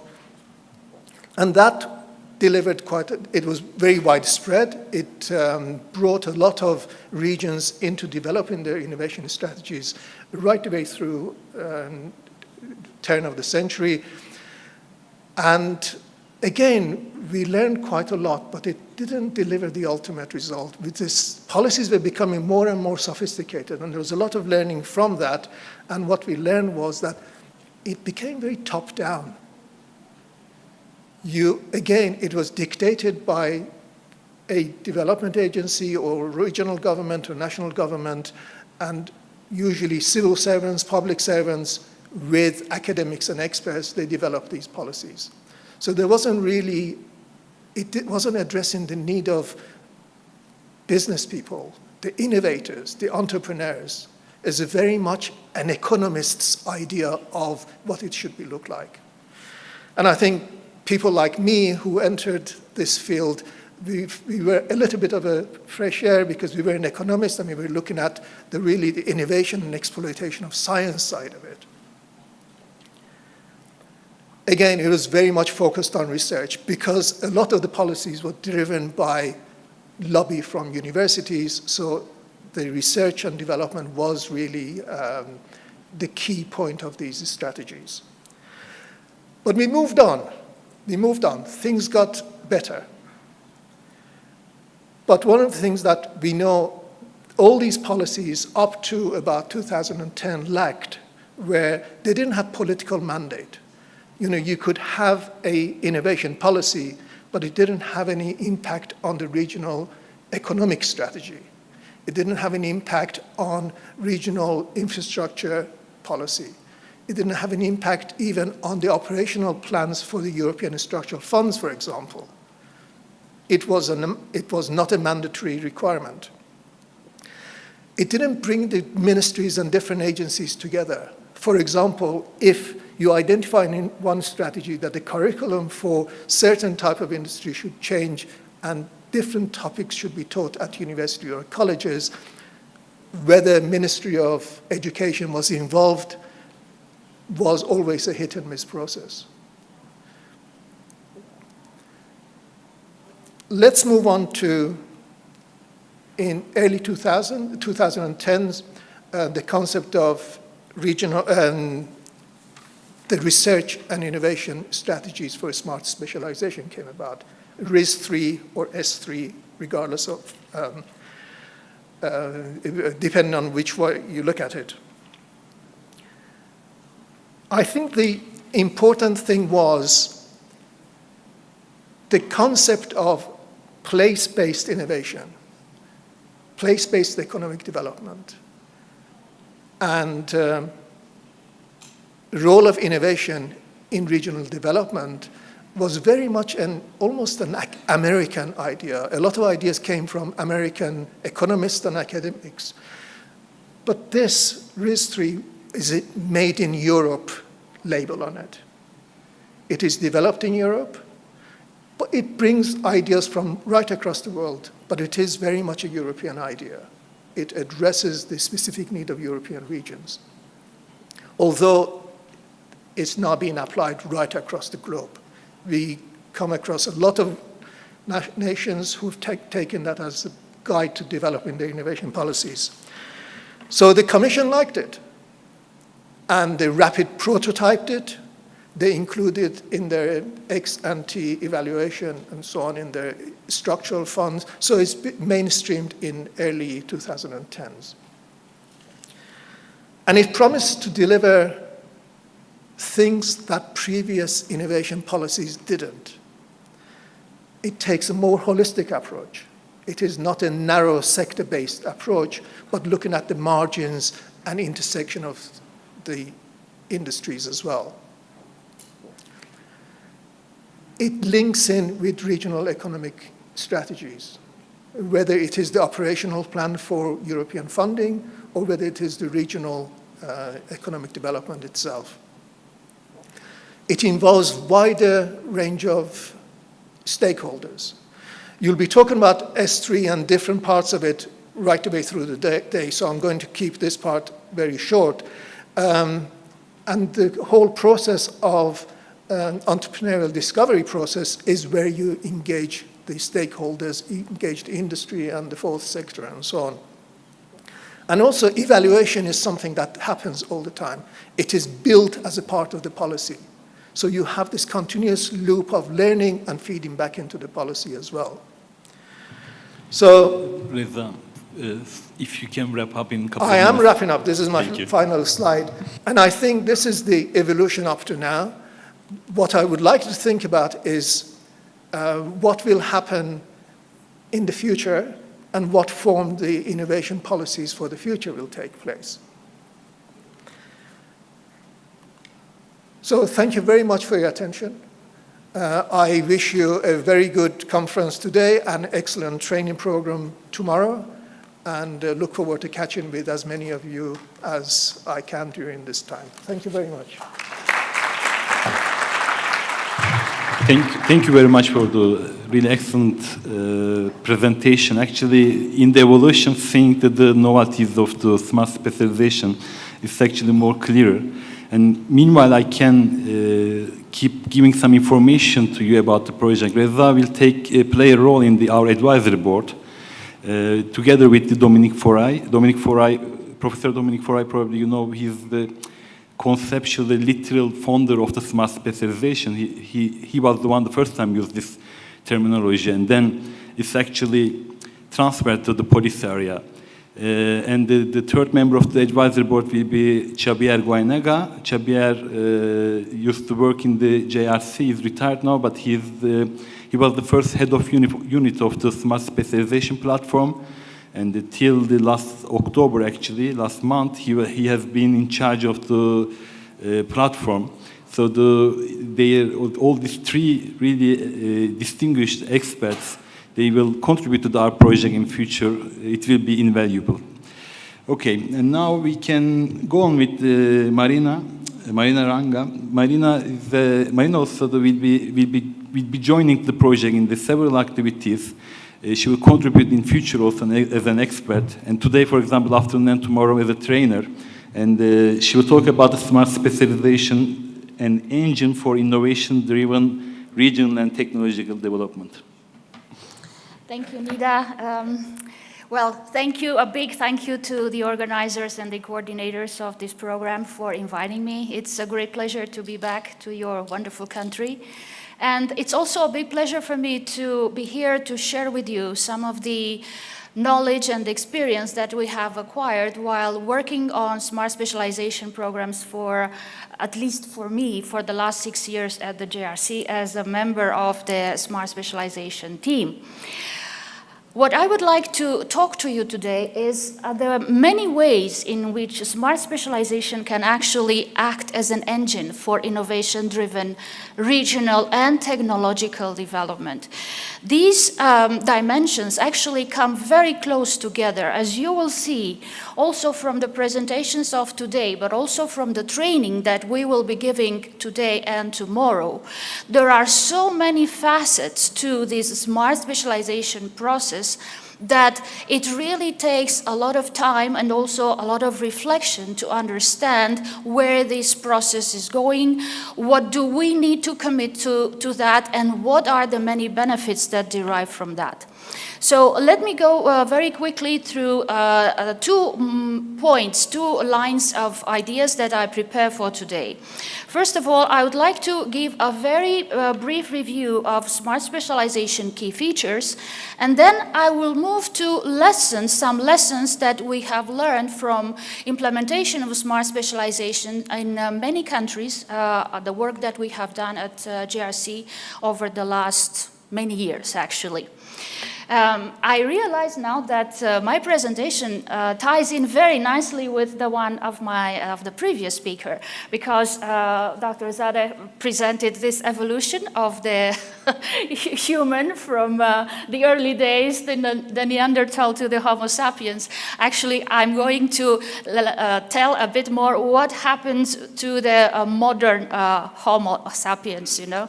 So I will tell you a few things about the smart specialization as it was reflected in the cohesion policy of the European Union. First, in the 2014-2020 financing period, and then in the current one, 21-27.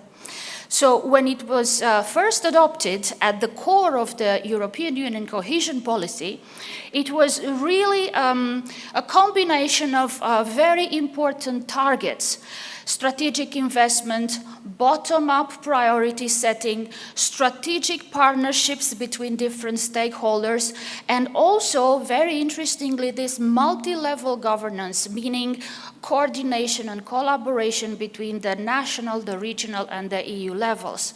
And the ultimate purpose, of course, was to improve the links between innovation, regional development, competitiveness, and also other many areas that intervened in the project, and bring together national, regional authorities, combine this bottom-up and the top-down approach, and most importantly, identify those priority areas where the regions themselves thought they would invest and get the best competitive advantage from that investment.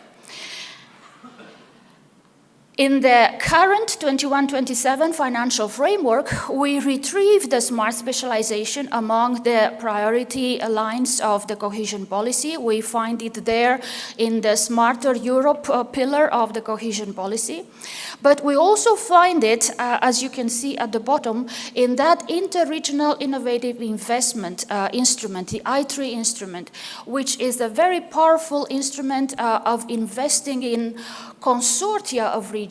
And the power of that instrument, and also, you know, as a reflection of the knowledge and experience that we have had in the previous period, is that it gives investments to partnerships, to consortia of regions, achieving thus together what single regions could not do before. So this joint forces is very important in that process. As Dr. Zadeh mentioned earlier, the concept has actually seen a fantastic success story. It started with the regional innovation strategies in Europe, indeed, the Homo Neanderthal part of the story. Then it was further refined by an expert group, the Knowledge for Growth, in the 2005-2009-10 period. Then, of course, you had a lot of academic developments that further refined the concept. And then it started to get this strong echo in the European Commission policy, in the cohesion policy. We find it, as I said, in the 2014-20 and then 21-27 multi-financial framework. And it is, as Professor Dominic Ferrer says, it was a fantastic example of a success story that ran ahead its conceptual development. You know, it was so largely and widely embraced by the policy community, also by the research community, that the policy concept actually moved forward much faster than the theoretical background of that managed to do. But nevertheless, that theoretical consolidation came later. Because we have seen the implementation of the process widely in the EU.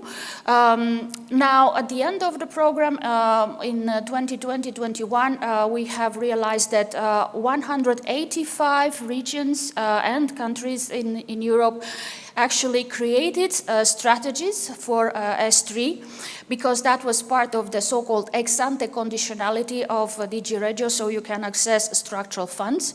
Of course, important amounts of investments were also allocated, and the anticipated economic effect was also very important. As you can see, lots of billions of euros invested into that. Nevertheless, the principles of smart specialization actually were found attractive for countries outside the EU. As Nicola mentioned, there was important work performed in the GRC with the enlargement and neighborhood countries, but also a lot of other countries, particularly in Latin America and also some countries in Asia, have had discussions with us, have embraced the S3 principles, because there is this value in the S3 principles of better matching your innovation potential with your business potential and give more value to your investment. This is a quick overview of the many projects that the GRC has worked on.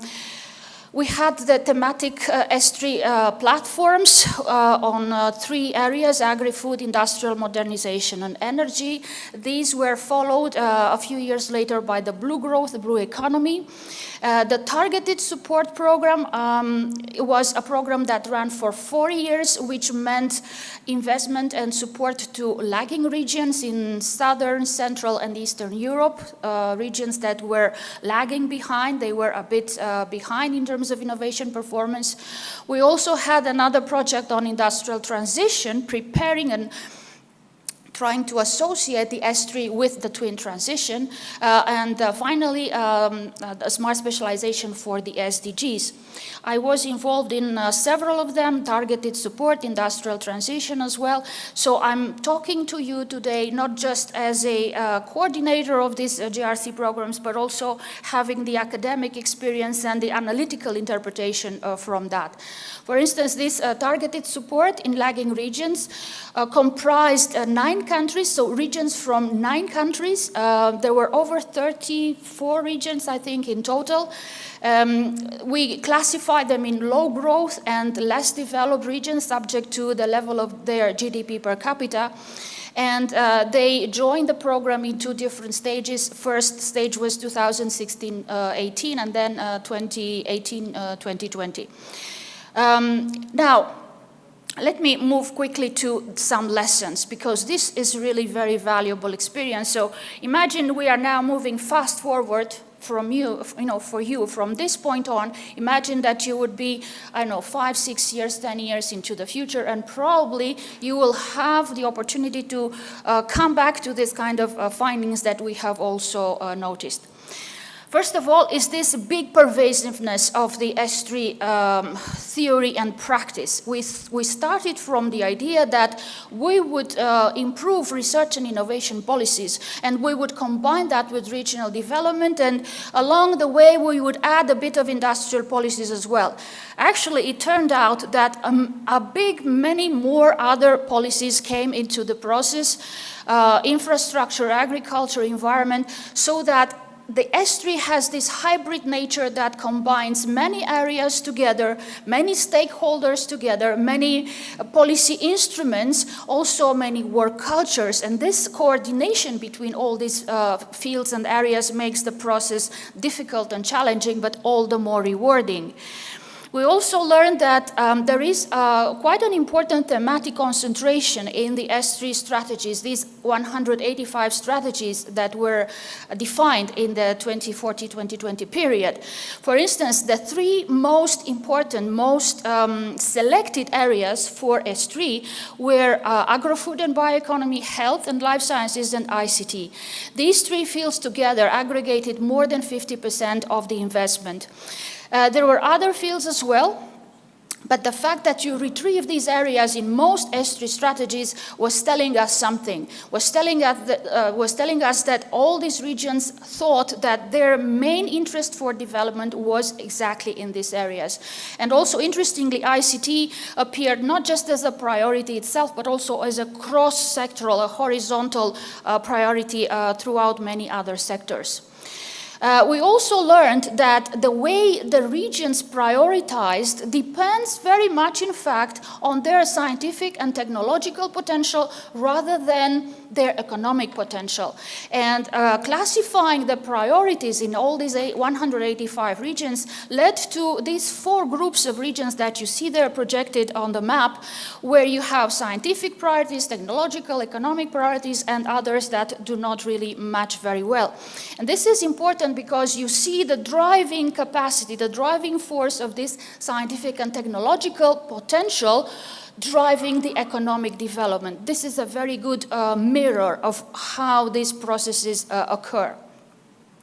Now, in terms of governance, actually this was one of the most interesting, fascinating areas, because in most regions that we have worked with, we have seen innovation governance taken to the next level. We have seen the importance of S3 catalyzing these early stage regional innovation systems. We have seen how these national and regional innovation systems are starting to get articulated and work together. We have seen how policy coordination across the national and the regional authorities work.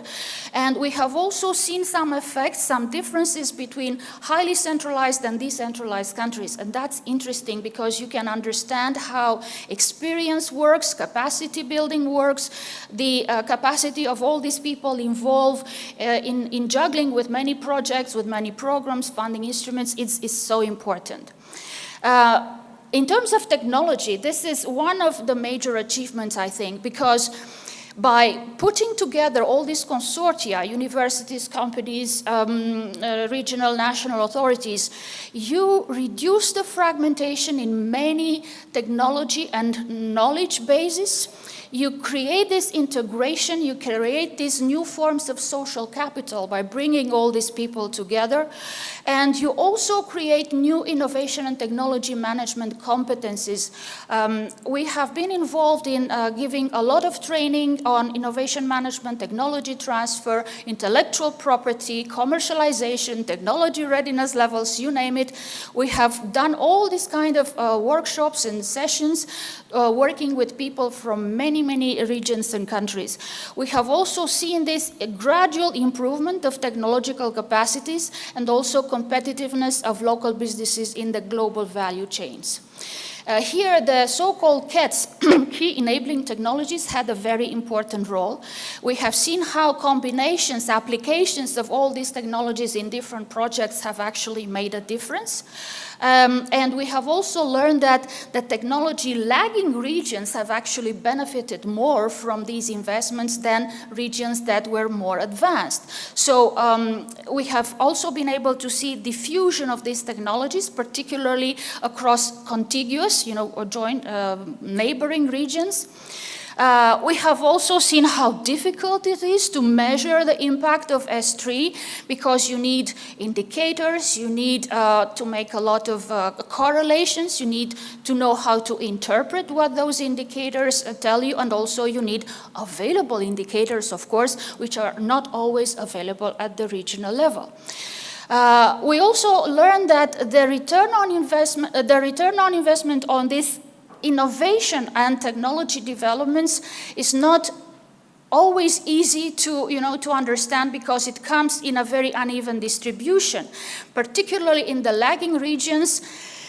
And those that are so lagging that no matter how much investment you put into them, they do not manage to aggregate those effects to create all those beneficial spillovers. So in some cases, you may end up with further enlarging the gap rather than narrowing the gap.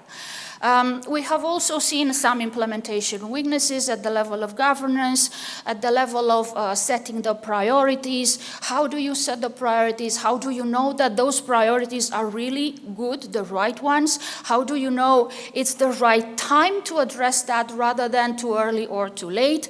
And how do you make room for these niche innovations, exactly what we were looking for in order to give regions this competitive advantage? And finally, to close this with a nice quote, heroic assumptions don't stand. What does it mean? You know, we have started this journey thinking that, oh, this is such a fantastic, brilliant project that everyone will go with us shoulder to shoulder. We have actually seen that not so many people, particularly in the top levels of governance, were really involved of that, because in some cases there were issues with transparency, with accountability, you know, with allocation of resources that were not so easy to disentangle. We were also faced with issues of, corruption and all these things, which led one of our great professors, Rodriguez Posey, said to say, institutional reforms to combat rent-seeking and corruption should be considered de facto innovation policies in the peripheral Europe. Nevertheless, these were interesting and very helpful lessons, because understanding where these weaknesses were, we could work on them and improve the overall process. And so we are really proud to say that the governance in the regions and countries that we have worked with has been really improved. So I will stop here. Please take that just as a foretaste, as a preview of what I'm going to discuss in the training sessions. And I look forward to working with you this afternoon and tomorrow morning. Thank you very much.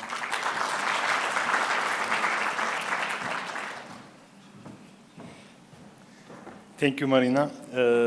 It was actually interesting, no? Because it was like, we didn't plan this way, but where the Reza dropped the point, just Marina continued. Such an excellent team we managed to build up.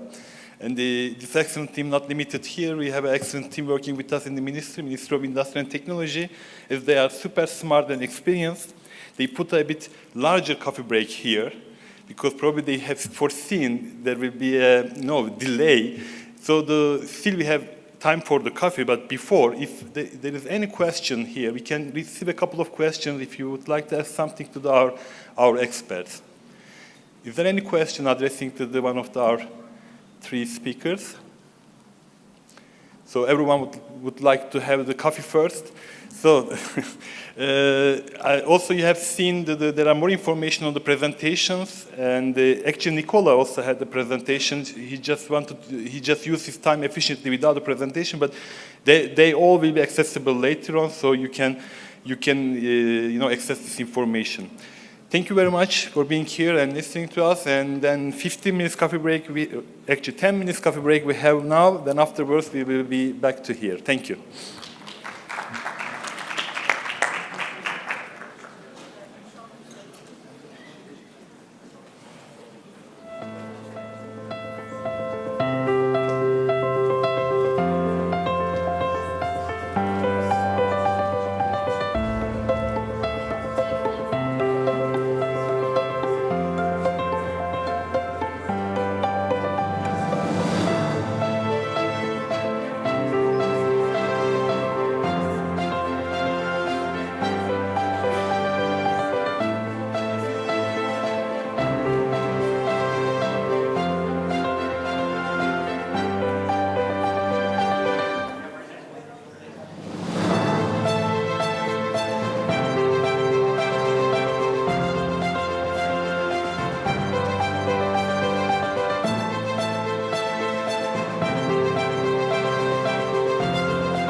Kıymetli katılımcılar, işte etkinliğimizin bu bölümünde ise CEDIS3 projesi sunumunu yapmak üzere CEDIS3 ekip lideri Sayın Christoph Schwek'i sahneye davet ediyoruz. Yine yüksek alkışlarınızı rica ediyorum Mr. Schweck için.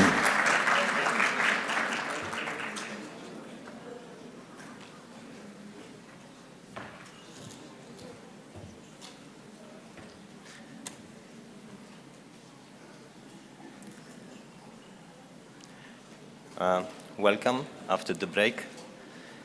We have already heard a lot about the project and the smart specialization, but let me add. Okay, thank you. Let me add some more information about the project.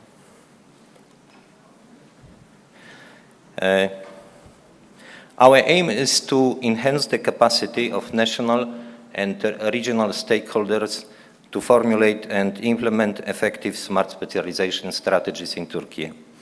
The project is co-financed by the European Union and the Republic of Turkey within the IPA II Competitiveness and Innovation Sector Operational Program. The contractor implementing the project is DAI Global Belgium in consortium with DAI Global Austria, DAI Global UK, and Turkish partners IPSEU and TABU. Project duration is 24 months. We started with the kickoff meeting on August 10th, and the inception phase was completed and the report was finalized on October 18th. The project's budget is over 2.6 million euro.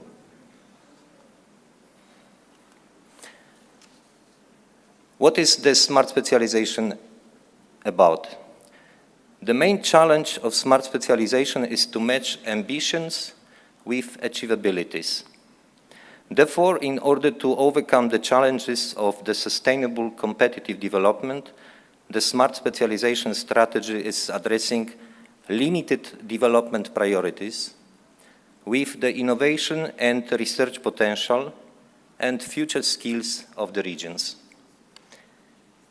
To get the best from the regions and for the regions, we want them to be smart, specialized, and strategic. To this aim, we try to answer the questions: how to focus research and innovation on few strategic priorities, how to deliver more targeted innovation funds, how to harness the real growth potential of the regions. Smart specialization strategy is addressing these questions. However, to ensure that smart specialization strategy is an effective and viable development tool, we must adopt several key specific principles.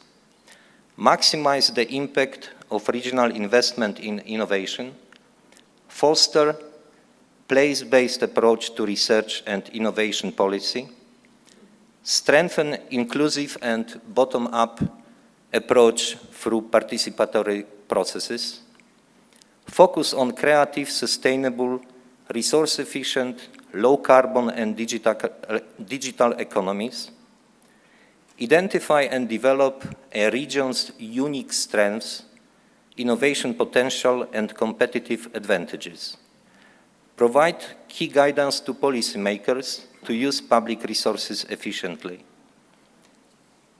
foster collaboration between regional stakeholders, including business, academia, universities, research institutions, and local authorities, create high-quality jobs, and develop relevant, needed future skills, strengthen regional competitiveness, and improve overall economic performance.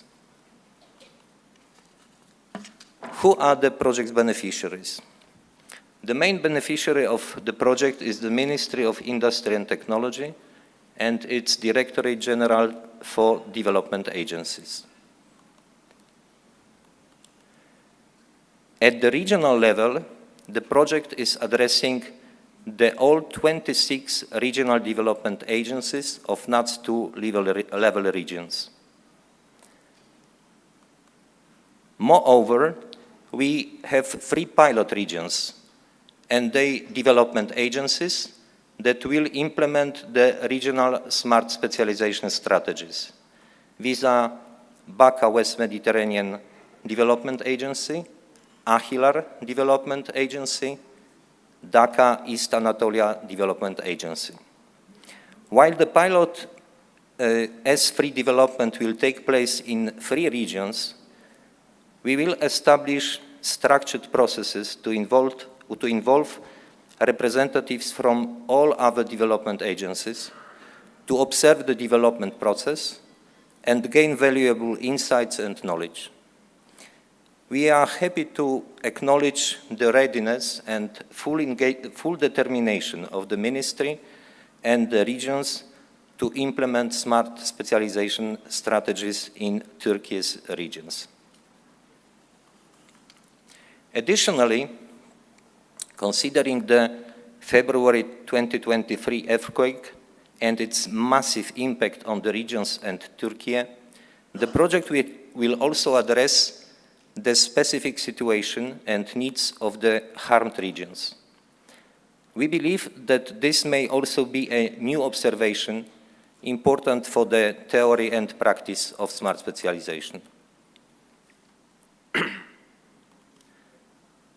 In the project, we have 3 main activity areas: capacity building, networking, and pilot S3 development, and 1 horizontal activity. In total, 22 activities will be carried out, through which the project will build and improve capacity of the beneficiaries and other stakeholders. Use this new capacity to design and implement smart specialization strategy in 3 pilot regions, and strengthen the inter-regional cooperation and international partnership of all regions willing to develop S3, especially the pilot regions. The successful implementation of the project's activities will lead us to the planned results and impact on the regional development. Key results and milestones of the project are S3 development manual, planned for February 2024, national S3 roadmap, also to be ready in February 2024, pilot smart specialization strategies in 3 regions developed until May 2025, 11 training programs, workshops, 5 study visits, 12 internships in EU institutions and regions, each one for 3 months. These are continuous activities starting today. We assume that development agencies will become members at S3 platforms by August 2024. And before this, S3 regional platforms will be established in pilot regions. It should be also done by May 2024. Also, project pipelines and projects in the pipelines for prioritized sectors of S3 will be developed by May 2025. And new financial and technical support programs also to be designed by May 2025. Project's management structure entails 3 major components. The first one, the contracting authority. This is the Ministry of Industry and Technology, Directorate General for European Union and Foreign Affairs, and Directorate of EU Financial Programs. The key component is the project beneficiaries. DG for development agencies of the pilot regions, BACA, Dhaka, and AHICA, development agencies of other regions, other relevant directorates general from the Ministry of Industry and Technology, and the national and local stakeholders of S3. The third component of the management framework is the technical assistant team, which includes 2 key experts, pool of non-key experts, including in-house technical support, project director, project coordinator, consortium senior managers, and the project advisory board. Special position in the management and stakeholders engagement structure will have the working group for the S3 development manual and national S3 roadmap, as well as the trainings program. Let me use this opportunity to invite you to actively participate in the working group. It will be supported by the advisory board, acting as a high-level advisory body, providing oversight, guidance, and insight into all activities. Also, the technical assistant team and the beneficiaries will be supported by GRC, our European Union mentor. The Joint Research Center, as the European Commission's agency, is the research and analytical base of the European Commission, which was established in 1957. It is the institution who developed the concept, approach, methodology, and related techniques for smart specialization. The colleagues from GRC are today here with us. Thank you for your support. Please allow me to end this project presentation with our motto: smart specialization is now more than ever a tool for international cooperation and complementarity between regions and the activities. I deeply believe that through CEDIS3, Turkey is launching a major project to develop and implement smart specialization strategies across the country. Teşekkürler. Let me say this with the background of photos of symbols of tradition and modernity of Turkey, from the Galata Tower and Çamlıca Tower, a prominent landmarks in Istanbul, to the Turkish Tower in New York. Thank you for your attention.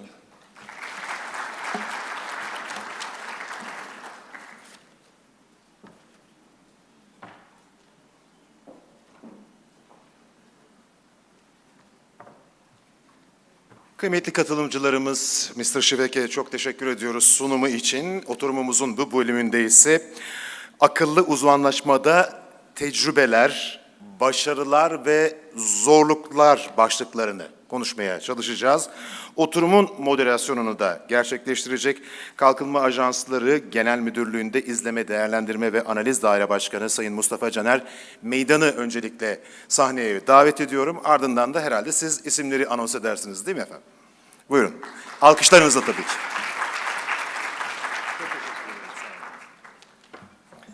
Sayın yöneticilerim, merkezi kamu kurumlarının kıymetli katılımcıları, kalkınma ajanslarından, bölge kalkınma idarelerinden açılış etkinliğimize katılan tüm değerli katılımcılara öncelikle etkinliğimize katılımı için çok teşekkür etmek istiyorum.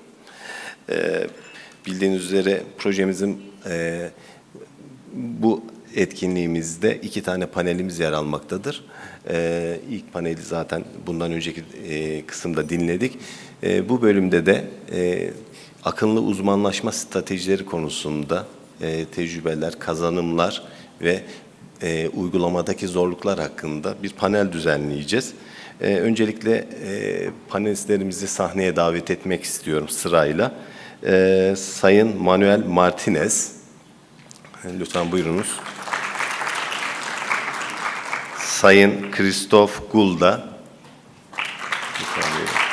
ve Sayın Saygıncan Oğuz. Buyurunuz lütfen.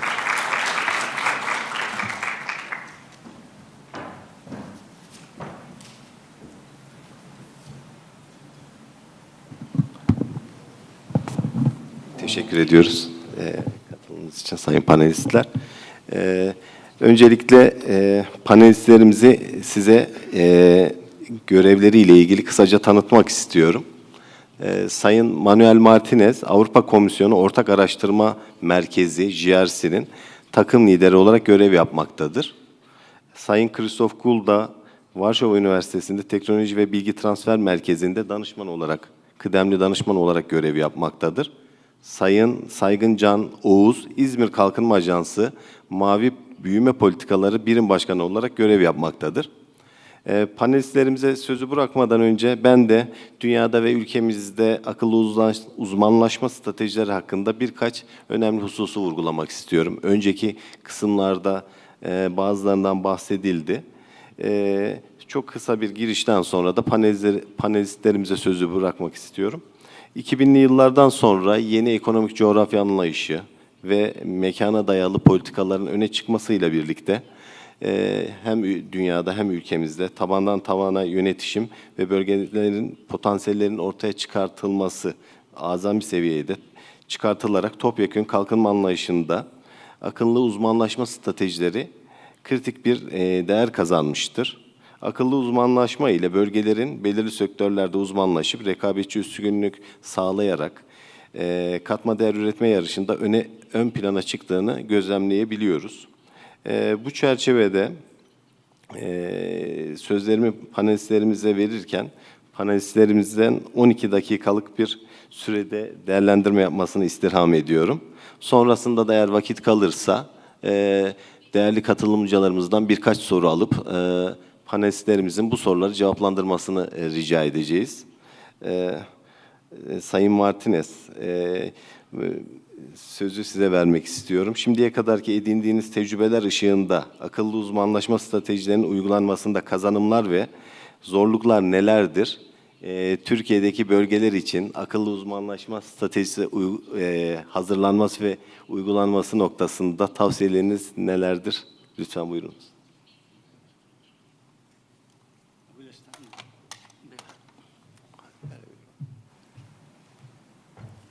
I have a presentation. I don't know if it can be run. Okay, very good morning again. Glad to present a little bit the successes and challenges that we've had, and hopefully with a view to helping you in Turkey to see what you might find along the way, even if each path is different. Probably it helps to see what has been the experience so far. And I'm fortunate enough to have a bit of an overview because I was part of, I was in smart specialization since the very beginning that the European Commission adopted this policy approach. As the previous panel discussed, Marina explained that before it was more an academic concept, but we adopted it in the European Union and in the European Commission as, let's say, a policy instrument from 2012 or so. So for the last 11 years, I have been working on it, so I think I can draw a few lessons. And I was also leading the first team ever working outside the EU in smart specialization, which is something that, to be completely honest, we didn't even think that it would, we developed it as an internal policy, but it reached an amount of interest outside the EU that it was great news that countries outside the EU also wanted to implement it. And I had the pleasure of leading this team that started to work outside the EU, and we've built since then. Okay, I will not explain the framework as such because we will do that in the training, but I will show some of the elements of the framework so that you can relate some elements of what I will be speaking about today in terms of the successes and also the challenges that we have found so far with the successive steps of the methodology that we will be explaining this afternoon. If I were to sum up a little bit, I mean, the fact that, maybe let me do a preliminary remark in the sense that when I will talk about successes and challenges, it's a bit delicate even in the EU because the EU, it encompasses a lot of very heterogeneous experiences. So it's definitely not the same if we are talking about Northern Netherlands that if we compare it to the experience of Bulgaria in smart specialization. So we have a lot of different tales, but I will try to draw some general conclusions that we have seen in many territories in the EU to try to give you some hints. In terms of successes, even, let's say, the fact that we are here in Turkey, talking about smart specialization, and that a lot of countries outside the EU are thinking and looking at smart specialization is in itself, I think, a success.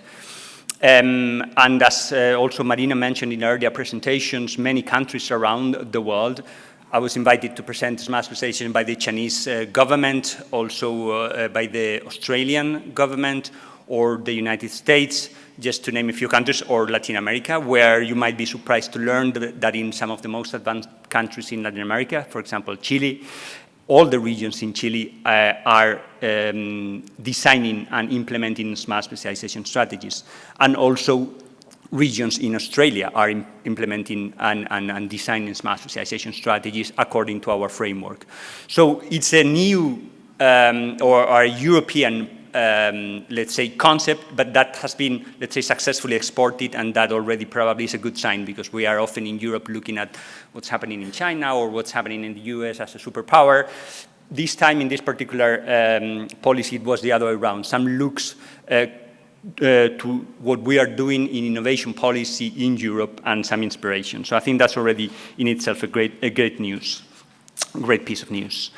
If I was to touch upon some of the elements that, that constitute, let's say, a success in general terms in many territories across the EU, probably I would refer to the governance part, because this has changed the way that, let's say, the innovation and research policies were conducted across Europe. And that has created some structures which are now permanent.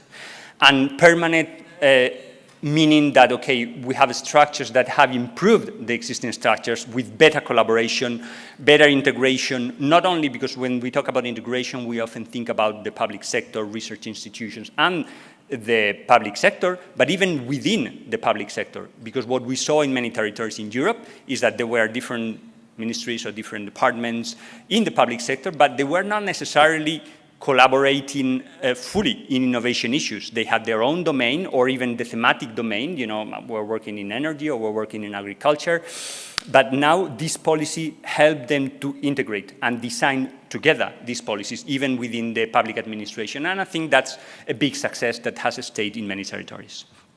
Another big success has to do with the entrepreneurial discovery process. So the way, as I was saying in the introduction, this is about the way that we are involving our stakeholders and making them participate. And not only participate, so it's more than asking their opinion, it's integrating them in the decision-making, really building together this shared vision. And this also in many territories has changed the way that policies, innovation policies used to be run. And I think this is a success that will stay in many territories, even if policies are refined, even if different government comes, this has stayed. They might refine the priorities, they might see evolution, but these structures in terms of governance and EDP, so the way that we involve stakeholders, have stayed. But let me also refer to some of the challenges, and those maybe are linked a little bit more to the implementation part. Probably they have to do more with the policy mix, which is something that is still a challenge, even in European territories, in terms of how we define specific instruments that serve our purpose and how we refine our policy mix so that they meet our objectives. Because sometimes we have the policy mix, but not necessarily tailored to the new framework that we are creating. So that is the element that is a bit of a challenge. And I will refer very briefly to some of these in the next slide. So, as I was saying, the specific design of instruments, the policy mix, and the monitoring and evaluation, which, as you can see there, as we'll explain this afternoon, I will not go through it in detail, it requires many different elements, and some of the key elements, if they're not there, it sort of disrupts this element, or this framework as such. Also something to say is that, okay, the design of a good smart specialization strategy is definitely a prerequisite in order to have a successful implementation. But it's not enough because, you know, sometimes this was the first experience. So in many European territories, they put a lot of effort in designing a good strategy, involving the stakeholders, creating a limited number of priorities. And they said, okay, we've worked for years, the job is done. No, well, the job is halfway there because the other halfway is to implement it. There is when you will actually see the greatest returns, not only in governance, etc., which is already a return, but also in terms of economic growth, jobs, which is finally what we want to see in our economies.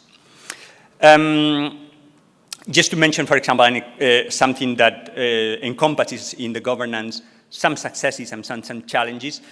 A lot of successes had to do with the setting up of the institutional capacity or the let's say, the institutional dimension of the bodies that were created. For example, very often were created steering groups, management teams, and strategic advisory councils that were there and permanent, and that was a great feature in terms of driving the elements forward, hopefully in most territories with the right human resources, financial means, etc. But also it was a challenge in the sense that this also needs to continue the EDP process. And this was a challenge in many European territories in the sense that, okay, not only have to have the incentives for the private sector, for the universities, etc., to participate in designing it, but you have to keep their interest while the implementation is going on, and it's fundamental that they stay there. Also, I give you an example, I will not go through it in detail, of how this governance structure was successfully implemented, and I've chosen on purpose an example outside the European Union, so in Montenegro, which was the first ever economy in the Western Balkans to adopt fully a smart specialization strategy. And you see how they've created this governance structure that came from the highest level, and I remember many meetings with the ministry that was herself very involved in the process, all the way to the Council of Innovation, the organizational unit of, so the operational people, the operational team, what they call the secretariat, the organizational unit working for S3, and then the different working groups that you see on the right-hand side working on the different priorities set. This is an example to illustrate it. But as I mentioned before, some of these policy mix and instruments are still a challenge in the sense that, okay, we have to revise those existing instruments because sometimes we have a tendency to, for the status quo, to try to use the instruments that stay there, that we already had in the past, but sometimes we have to refine those instruments or even to use different instruments for this particular policy. And then my final word will be on the monitoring and evaluation, which is a challenge, I would say, in many territories, because obviously it requires building a good number of indicators so that we are able to follow the process and evaluate the plan. But evaluation, not for the, and this is important to note, and this was a challenge, and is still a challenge in many territories, not for the sake of evaluating, for the sake of knowing and being able to redirect our course in real life. Our economy around us, the world economy, is changing very rapidly. So we should be able to monitor what's going on and to be able to refine our priorities accordingly, to see new sectors emerging, new niches emerging, and be able to capture those, and to try to enter into higher value-added services. And I mentioned higher value-added because let's mention one specific example, tourism. Tourism is not the same if, let's say, here in Ankara, you put a bed and a restaurant, so a hotel and a restaurant, the value added of that if you're talking about here in Ankara creating, let's say, for example, an IT booking system that can help all hotels to manage better their reservation and link with international partners. They are both referring to tourism, but they have very different value added involved. So I think we always have to think also, this is about innovation, so let's think about innovating and try to create higher value added services when we are refining our priorities. I shall leave it there. If you have any questions, I'll be more than glad to answer them. Thank you.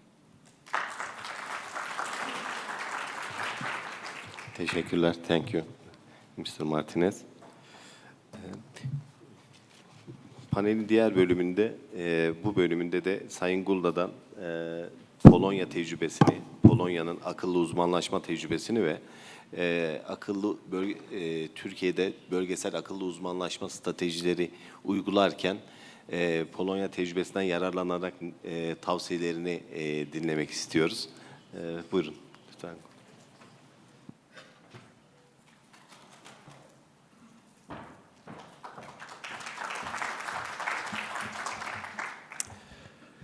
Well, good morning, everybody. It's a great honor for me and a privilege to be here in Ankara just in the 100th anniversary of your republic. I mean, it's a great story for you as a country, and for me it's a challenge to offer some experience sharing. I think you already got a lot of knowledge sharing today. What I'm going to do is to share some experience from Poland.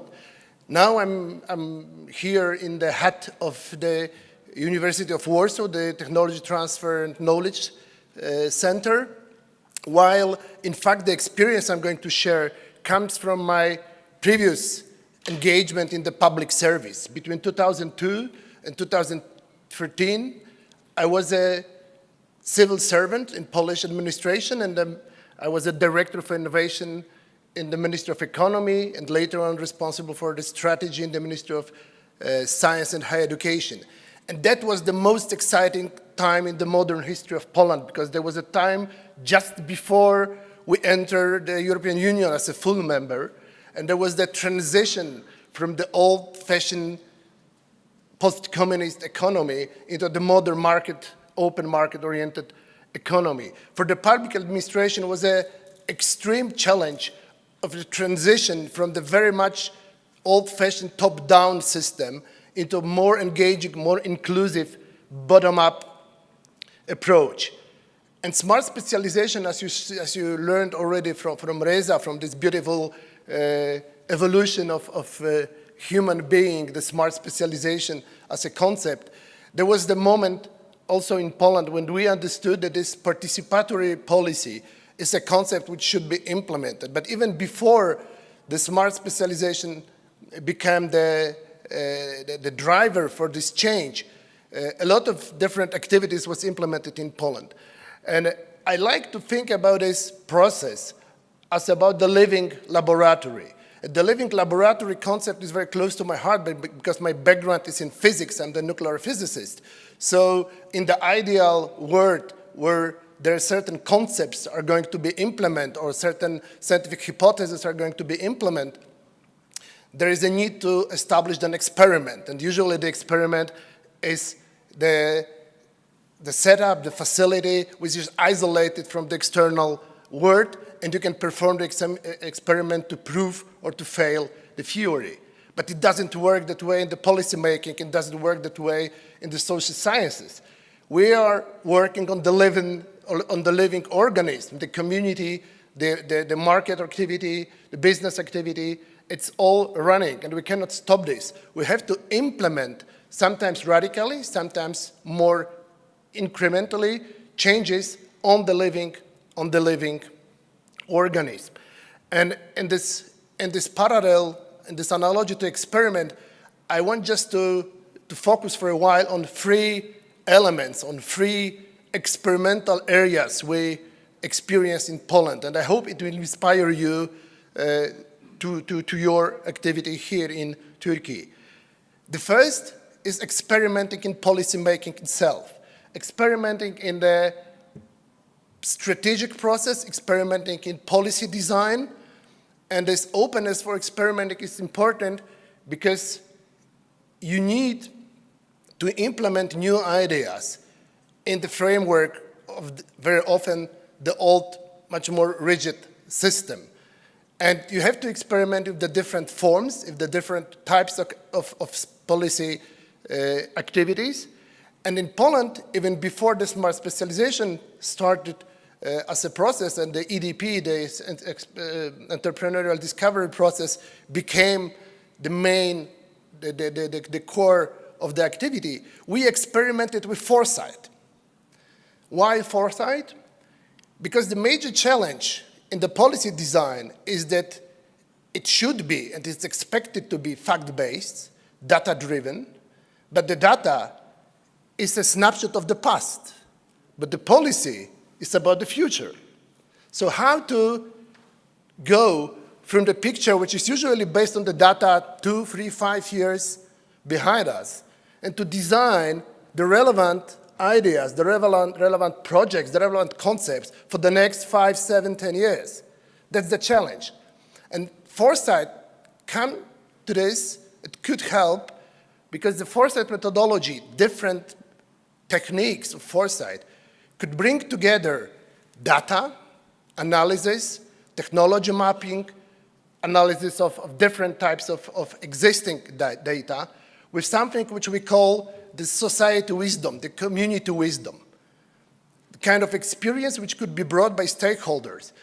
The process is a little less, probably, or could be a little less formalized than the EDP processes, but still, it's very inclusive, very engaging, and in Poland, starting from 2002, 2005, the number of foresight exercises on the territorial, on the regional level, on the national level, but also on different sectoral levels were introduced quite successfully. The final, the most visible, and also the connecting point between these foresight exercises before S3 and S3 itself was the industrial foresight, which was called Poland 2030. It was designed and implemented between 2010 and 2012, so just in the moment the S3 became the almost obligatory activity for all regions and nations, and that put the basics, the fundaments for the thinking about the future trends, future technologies, these niches which we're trying to identify. So this was a kind of an experiment on the policy-making level. Another area for experimentation, which I think it's very, very important, is experimenting with different tools, different techniques of engaging people into the EDP process. There is no doubt, and I'm sure that you already understood this from all these lectures, presentations, and the discussions before, that the entrepreneurial discovery process is in the head of the whole S3. But this process, it's discovery, so it's a kind of an experiment. To discover something, you have to experiment. So this is really important to experiment with different techniques of meetings, on different tools which can help you to engage and to absorb knowledge from your shareholders. There was already mentioned here in the room in the morning that at the beginning of all these regional innovation strategies, or even before with this regional innovation and technology transfer strategies, the whole concept, the participation of the stakeholders was very often very imbalanced, because the majority of stakeholders were recruited from the research scientific community. That was a natural process, because this group of people was the best prepared to participate in that formula. But to create the successful EDP process with the results, with the really relevant, valuable results, we have to engage as much as possible the private sector, entrepreneurs, representatives of different groups of companies, different size, different sectors, different business models. We need to engage all of them, and for them, it's absolutely necessary to understand why, how they can benefit in the short term and in the long term. So we created in Poland a number of incentives for business community to organize themselves, to strengthen the representations of different groups of companies, not just trying to engage the individual entrepreneurs, which is also important and it's also very valuable, but to organize them, to help them to organize them in different chambers of commerce, in different associations. Clustering is a good idea. So we help them to organize themselves, to find a way to analyze, to work on their own, and to bring to the EDP process more coherent, more better proved and better established understanding of what is happening in specific sectors, in specific regions. But also there are different facilitation methods to engage people during the meetings. And during the session in the afternoon today and tomorrow, I invite you to the training which I'm going to run on the EDP process. I'm going to share a number of different tools and mechanisms, how to engage people, how to build trust, how to build the favorable environment for open thinking, open speaking, for engaging and giving and receiving, because this is the key in the EDP process. And last but not least, the last area of experimentation in the S3 is to experiment with different policy instruments. On the table, there are hundreds of them: grants, incentives, awards, financial instruments, revolving instruments, collaterals, VC funds, bank instruments. Hundreds different instruments were already experimented, successfully implemented across different European regions. You have to find your own way. You have to find the combination, the policy mix of the instruments which is relevant for your context. We did it in Poland. We failed very often. This is something I can share with you as a success story in the sense, because the failure, and if you can learn from the failure, if you can analyze what went wrong, and if you can build some new ideas on top of this, this is in the long term the policy. So don't take the failure as something serious. This is a risk, and this risk awareness and the risk acceptance in developing, designing, implementing, and even spending public money must be in place, and you have to be open for this as we became slowly, step by step, became more open for risk in the Polish public administration. So summarizing this, I think there are three elements which I want to share with you, and I hope it will inspire you to design your own policy and to experiment with your own policy. I'd like very much to say, and I did quite often, also in Poland, we need to be more entrepreneurial in entrepreneurial policy, because we are designing instruments, we are designing environment for entrepreneurs, and we need to be ourselves as the civil servants more entrepreneurial.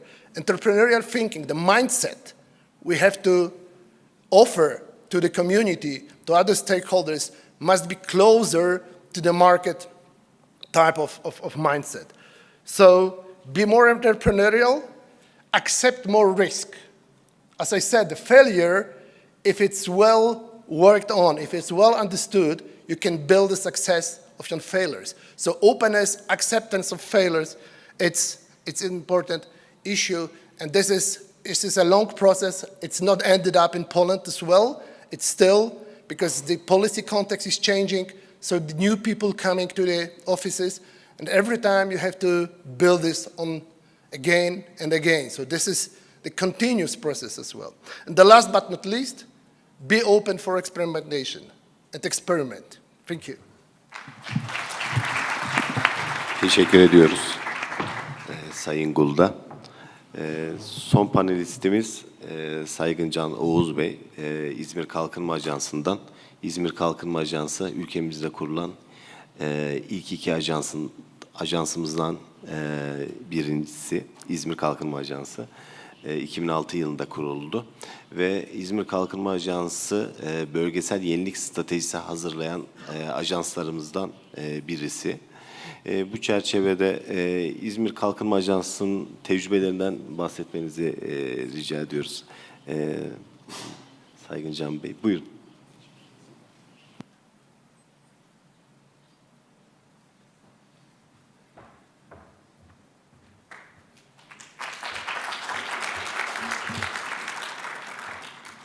Teşekkür ediyorum. Sayın Genel Müdürüm, değerli bürokratlar, kıymetli katılımcılar. İzmir Kalkınma Ajansı olarak biz aslında bölgesel uzmanlaşmayı, odaklanmayı ön planda tutan, çalışmalarımıza yansıtan bir ajans olarak bugün ben kısaca deneyimlerimizi paylaşmak istiyorum. Neler yaptık, bunlardan neler öğrendik ve aynı zamanda geleceğe nasıl bakıyoruz? Sunumun temeli bu. Bu arada sunum dokümanı İngilizce olsa da aktarımımı Türkçe olarak devam ediyorum. Şimdi aslında İzmir bölgesi pek çoğumuz biliyoruz, bir işte liman şehri olarak gelişmiş, bunun getirdiği avantajlarla çeşitlenmiş bir ekonomiye sahip, hem üretimde hem aynı zamanda ticarette, hizmetlerde bir merkez konumuna sahip. Ajansımız da 2006 yılında kuruldu ve faaliyete geçmesiyle birlikte bizim düşündüğümüzde temel problemimiz, biz bu bölgede yeniliği, inovasyonu nasıl geliştirmeliyiz? Bu yolla katma değeri nasıl arttırmalıyız? Bu ekonominin aslında sağladığı, çeşitliliğin sağladığı avantajı bir bölgesel avantaja nasıl dönüştürebiliriz? Bu hani aslında biraz tarihçesiyle önce değinmek istedim.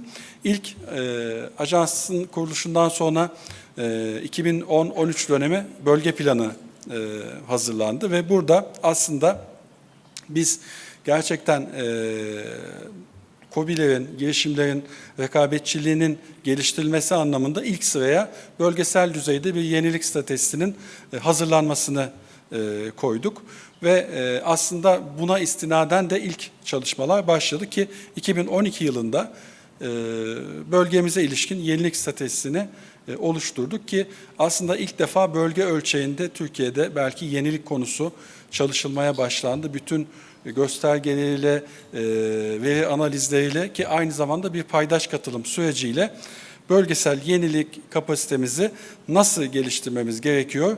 Bu bir yol haritası şeklinde ortaya konulmuş oldu. Aynı zamanda yine ilk defa bölgemizin yenilik ekosistemi analiz edildi ve burada hangi birimler var, hangi kurum ve kuruluşlar neler yapıyorlar, ne gibi hizmetler üretiliyor, açık olan noktalar neler, nasıl geliştirilebilir bir inovasyon ekosistemi analiziyle ve birebir görüşmelerle bunlar oluşturuldu ki önemli bir bilgi altlığı sağlanmış oldu ki peşi sıra sonraki dönem bölge planımızda 2014-23 dönemi 10 yıllık döneme ilişkin bölgesel bölge planımızda da bölgenin ekonomisinin güçlendirilmesi noktasında özellikle yeniliğin, girişimciliğin, tasarım kapasitesinin arttırılması bir bölgesel hedef olarak bölgesel yenilik stratejisinden kaynaklanan biçimde yer aldı. Bunları niye söylüyorum? Aslında bölge kalkınma gündeminde yenilik yer alıyor ve buna ilişkin hedefler yer alıyor. Artık iş gitgide böyle İzmir'de büyüdü diyebilirim.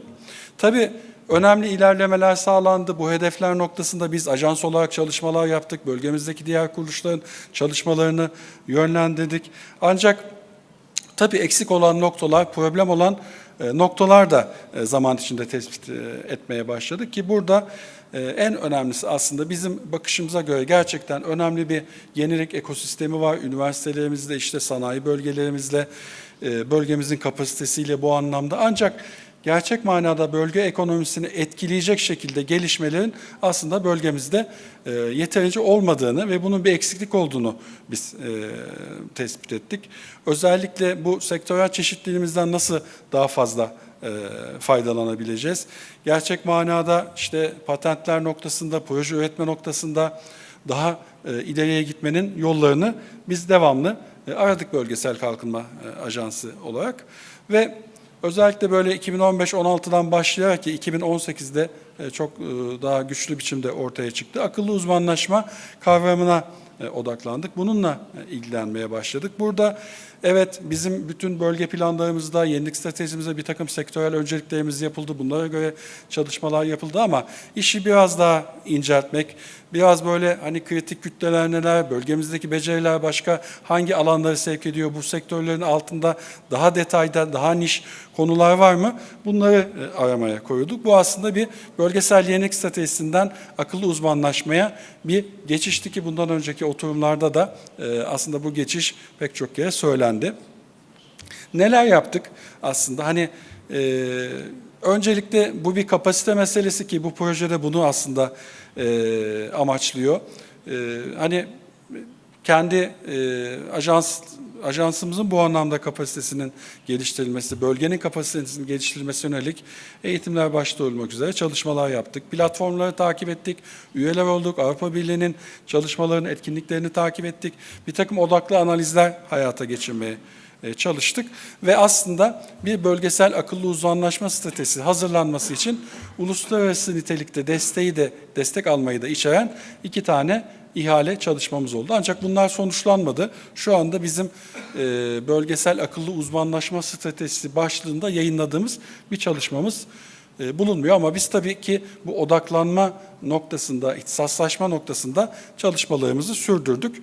Ne oldu? Öncelikle burada her bölgenin aslında yaptığı gibi şu anda biz kendi bölgemizin özellikleri neler, taşıdığı değerler neler, bu potansiyeller nerede yatıyor? Bunları tespit etmeye koyulduk. Bahsettiğim gibi aslında İzmir işte bugün kabaca baktığımızda 16 tane limana sahip, tarihiyle uyumlu biçimde liman hizmetleri üzerine odaklanmış bir şehir. Bu aynı zamanda sanayide, tarımda bir takım avantajlar sağlıyor ki büyük bir kıyı şeridine sahip, bunun yarattığı ekonomik olanaklar söz konusu. Önemli miktarda tarımsal üretim havzaları var ama suyumuz az, su kıtlığı çekiyoruz, kaynaklarımız az. Aynı şekilde tehlikeli atık üreten bir bölge sanayisiyle. Temiz enerjiye yönelik bir takım imkanlar, yatırımlar İzmir'de hızlı gelişiyor. Bütün yenilenebilir enerji türlerinde kurulu güce sahip bir bölge. Aynı zamanda bu bilgi ve iletişim teknolojilerine ilişkin yatırımlar da bölgemizde çok hızlı gelişiyor. Bütün bu aslında yaptığımız analizler, çalışmalar, bu ele alışlar bizi belli bir odaklanmaya götürdü ve bu bölgesel kalkınma politikasında en temel noktaya biz sürdürülebilirliği koyduk. Evet, büyüme istiyoruz, daha kaliteli nasıl büyüyebiliriz? Bunu sürdürülebilirlik de yapabiliriz. Bu da aslında yine yeşil büyüme ve mavi büyüme kavramlarına geldik bununla birlikte. Burada biz yeşil büyüme ve mavi büyümeyi sağlayacak teknolojiler üzerine odaklanıyoruz. Hem sanayide hem tarımda bir yeşil dönüşümü gerçekleştirmek, işte temiz teknolojileri, daha az atık, daha az su kullanacağımız teknolojileri, enerji dönüşümünü sağlayacağımız teknolojileri geliştirmek bölgemizde. Aynı zamanda bu liman hizmetleri, lojistik ve aquakültür gibi mavi ekonominin fırsatlarından daha iyi yararlanacağımız bir takım teknolojik seçimlere, alansal seçimlere doğru yer aldık. Buradaki çalışma değineyim aslında yeşil dönüşüm ve mavi fırsatlar perspektifi. Bizim bütün bunları bir araya getirdiğimiz, kendi uzmanlığımızla ajansta gerçekleştirdiğimiz hem müdahaleler boyutu, farklı endüstriler, farklı sektörler var ama bunlara nasıl müdahale etmemiz gerekiyor? Hangi teknolojilerle, hangi yatırımlarla? Bunlar aynı zamanda bir uzmanlaşmanın da kaynağı oldu. Önemli bir çalışma.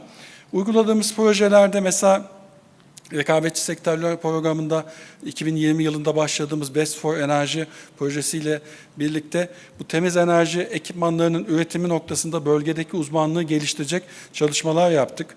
Hem de çevre teknolojileri alanında bir nevi aslında bir uzmanlaşma çalışması. Bu pek çok bilgi üretildi, pek çok bu alandaki paydaş bir araya getirildi ve İzmir bu alanda bir merkez yapacak çalışmaların adlı projeyle birlikte oluşturuldu.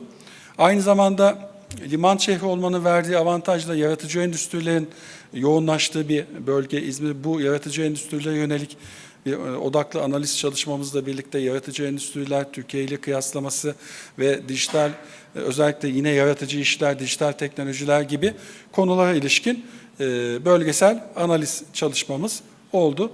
Bunlar tabii benim kabaca bahsettiğim, bizim bu uzmanlaşma ve odaklanma noktasında özellikle öne çıkan çalışmalar. Bütün bu süreçler boyunca biz şu anda kendi çalışma programımızla, bölge planımızla aslında bir odaklanmayı ortaya koymuş durumdayız ve şunu söyleyebilirim, bölgede karşılığının da olduğunu görüyoruz. Peki ne öğrendik, ne söyleyebiliriz buradan? Kabaca bakarsak bir defa aslında biz bugünün şartlarıyla uğraşıyoruz, geleceğe yönelik bir vizyon koymaya çalışıyoruz ama hep tarihsel bağları var ve bu tarihsel coğrafya boyutunu aslında işin içine kattığımızda daha kolay sonuç alabildiğimizi görüyoruz. Dolayısıyla bu tarihsel coğrafyayı hep göz önünde tutmakta aslında fayda var. Aynı zamanda bölgemizin yapısıyla ilgili konular gündemimizde ve özellikle kendi bölgemizde ne var ve bu değerler nasıl ileriye götürülebilir? Bu temel çıkış noktası oluyor. Bir takım faaliyetler, ekonomik faaliyetler, sektörler bunlarla ilgilenirken aslında bölgemizdeki bilgi tabanı, beceri tabanına da eğilmek ve bunları aslında bir bütün olarak uluslararası bakış açısını da içeren şekilde ele almak gerekiyor. Bizim bölgesel olarak elimizdeki potansiyeli biraz da aslında küreseldeki bir takım talepler, eğilimler belirliyor. Biraz bölgeye dıştan bakmak yine akıllı uzmanlaşma yaklaşımıyla uyumlu bir biçimde bize avantaj sağlıyor.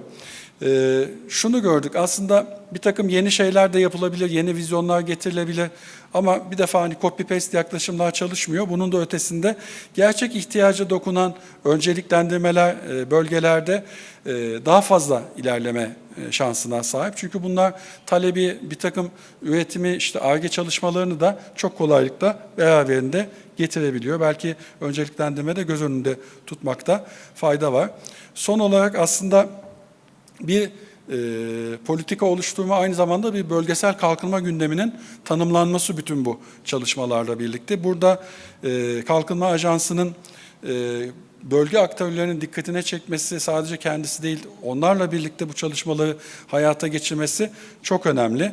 Dolayısıyla bir aslında kalkınma gündemi gibi görmek ve bunun için araçlar uygulamak gerekiyor. Ve aynı zamanda bir etkili liderlik, bir sürükleyicilik var ajansın rolünde.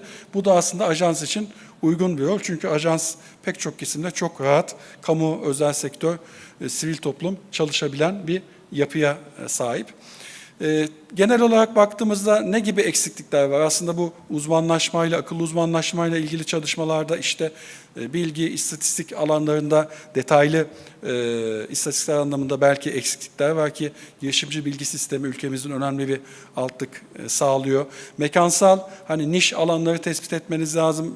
Bir araya gelen oluşumları, kritik kütleleri tespit etmeniz lazım. Burada belki mekansal bilgilere girmek gerekiyor. Bunlara erişmek zor. Ama şunu da unutmamak lazım. Bilgi, data her şey değil. Süreçte zaten işte girişimci bilgi sistemiyle bunu destekleyecek şeyler tanımlanıyor. Bunları da hep aslında araç olarak kullanmak gerekiyor. Hepimizin bildiği bir şey, bölgelerde aslında bir takım önceliklendirmeler yaptığımız zaman yani akıllı uzmanlaşma aslında bir seçim ve her seçimin memnun olanları ve olmayanları oluyor bölgelerde.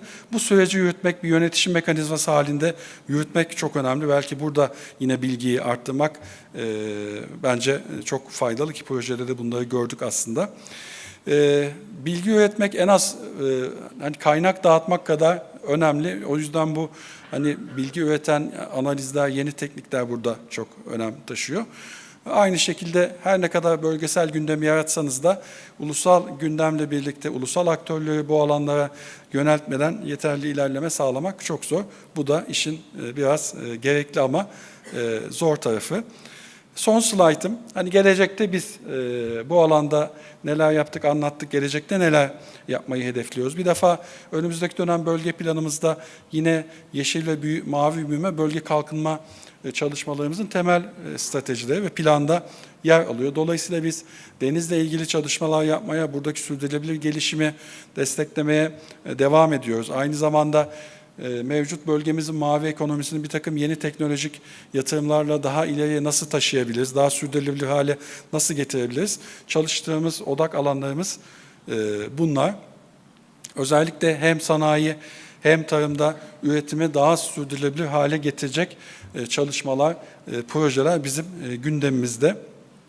Ve işte temiz enerji teknolojileri, kaynakları daha iyi kullanmamızı sağlayacak teknolojiler bizim geleceğimizi oluşturuluyor.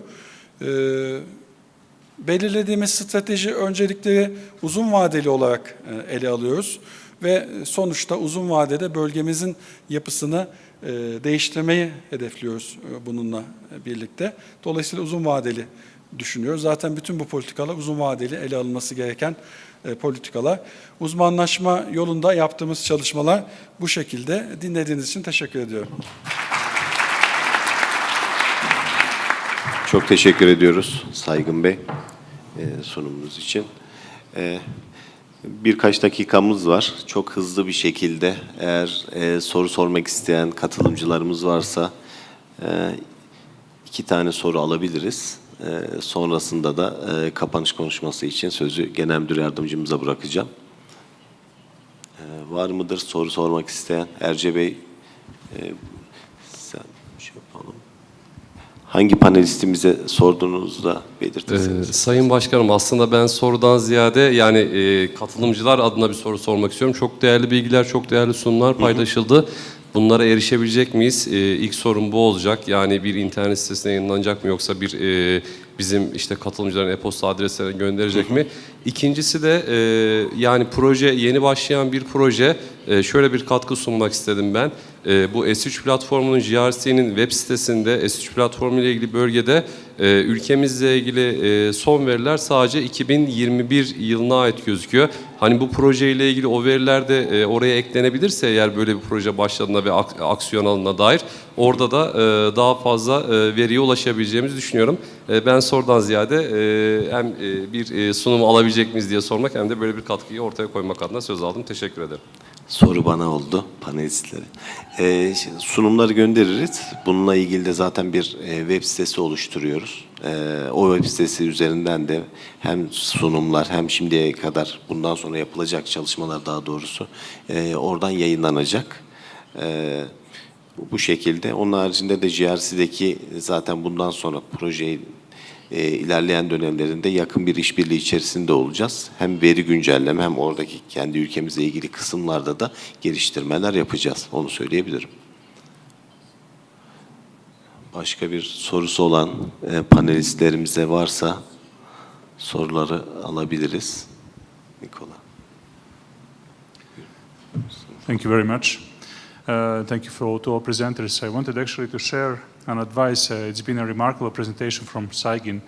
And Saygin has been using his presentation in some of our events previously in 2019. And it was a remarkable achievement that they made in Izmir. And I would like to actually invite Saygin to share his experiences for this very big, important project for Turkey, because there have been many, many stories that will help other regions that we have seen to overcome some of the challenges, especially that you're aligning programs with the new challenges. And you mentioned green transition, you mentioned digital.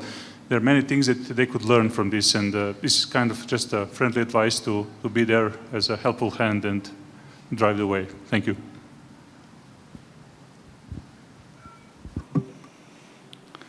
Thank you very much. We would be glad to share our experiences and contribute to the process.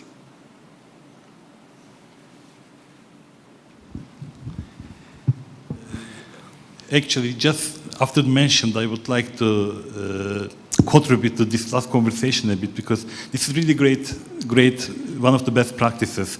What you are doing in these agencies. But this brings also another question. Most of the representatives and the experts from the development agencies, they are probably thinking this, or time to time I'm hearing this question.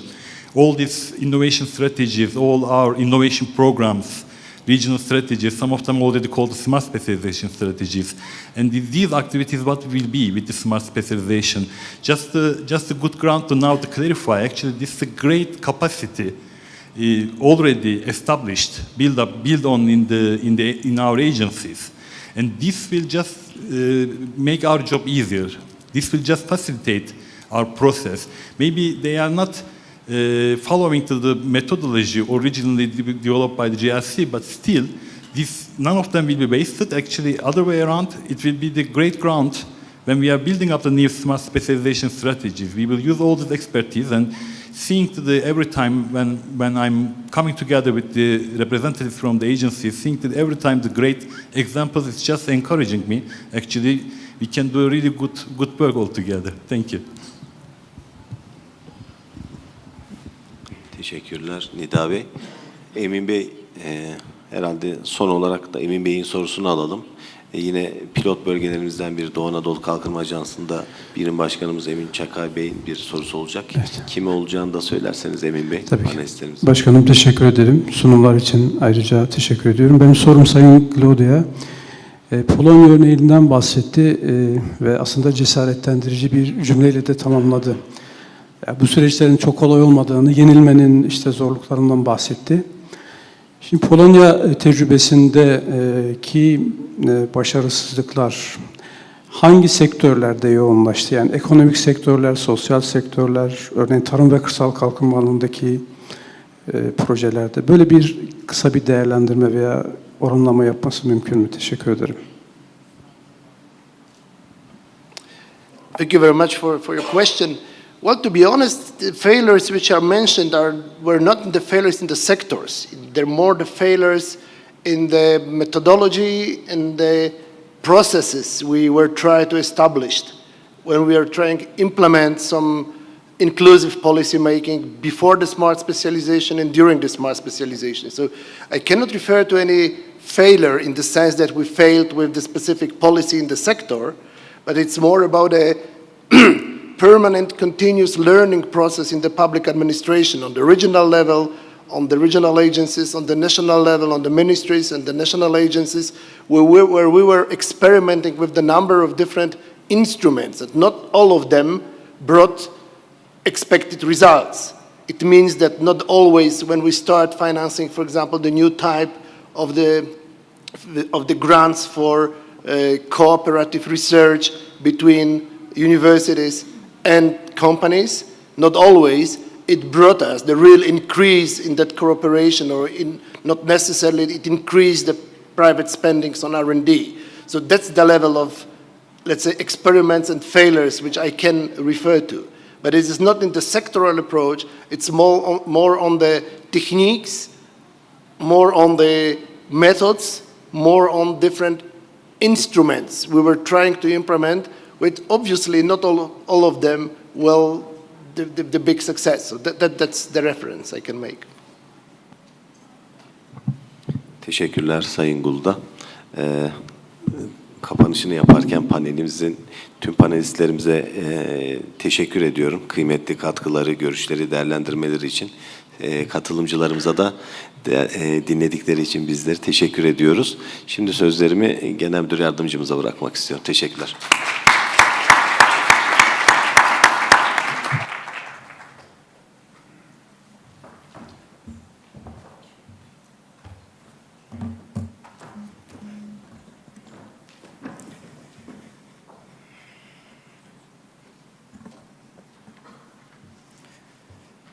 Teşekkür ediyorum. Tekrar merhabalar. Bakan yardımcısı olmayınca daha rahat çıkabildim merdivenleri. Son konuşmacı öğleden önceki periyot. Adet olduğu üzere son konuşmacı olmanın zor olduğunu ve çok uzatmayacağımı söyleyeyim ben de. Bütün katılımcılara, panelistlerimize teşekkür ediyoruz. Sanayi ve Teknoloji Bakanlığı olarak, Kalkınma Ajansları Genel Müdürlüğü olarak çok kıymetli bilgiler verdiler. Hepsi kendi tecrübeleri, kendi uzmanlık alanlarıyla alakalı proje süresince bizlere yardımcı olacak, katkı sağlayacak bilgiler verdiler. Nikola, Batı Balkan ülkeleri ve Türkiye'nin dahil olduğu bir projeden bahsetti. Projeyi takip ediyoruz ve bundan sonraki uygulamalarda da, bundan sonraki projelerde de Türkiye olarak daha aktif bir şekilde yer almak istiyoruz. Akıllı uzmanlaşmayla alakalı. Reza'nın ve Marina'nın sunumları aslında birbirlerini tamamlayıcı sunumlardı. Aslında bu açılış toplantısında projenin temel paydaşları önünde bu iki sunumun yapılması çok kıymetli oldu. Çünkü kavramlar gerçekten bazen farklı anlaşılabiliyor. O yüzden bu kavramları yerli yerinde anlamak için önemli sunumlar, önemli bilgilendirmeler olduğunu düşünüyorum. Her şeyden önce kavramlar. Dolayısıyla bu akıllı uzmanlaşmanın nerelerden geldiğini ve ne olduğunu anlamak açısından çok kıymetli sunumlardı. Belki en temel mesajlardan birisi, hani tekrar etmenin ben faydalı olduğunu düşünüyorum. Akıllı uzmanlaşma stratejilerinin izole ve müstakil bir strateji olarak düşünülmemesi, özellikle bölgesel kalkınma stratejileriyle birlikte ele alınması gerektiği çok önemli bir mesaj.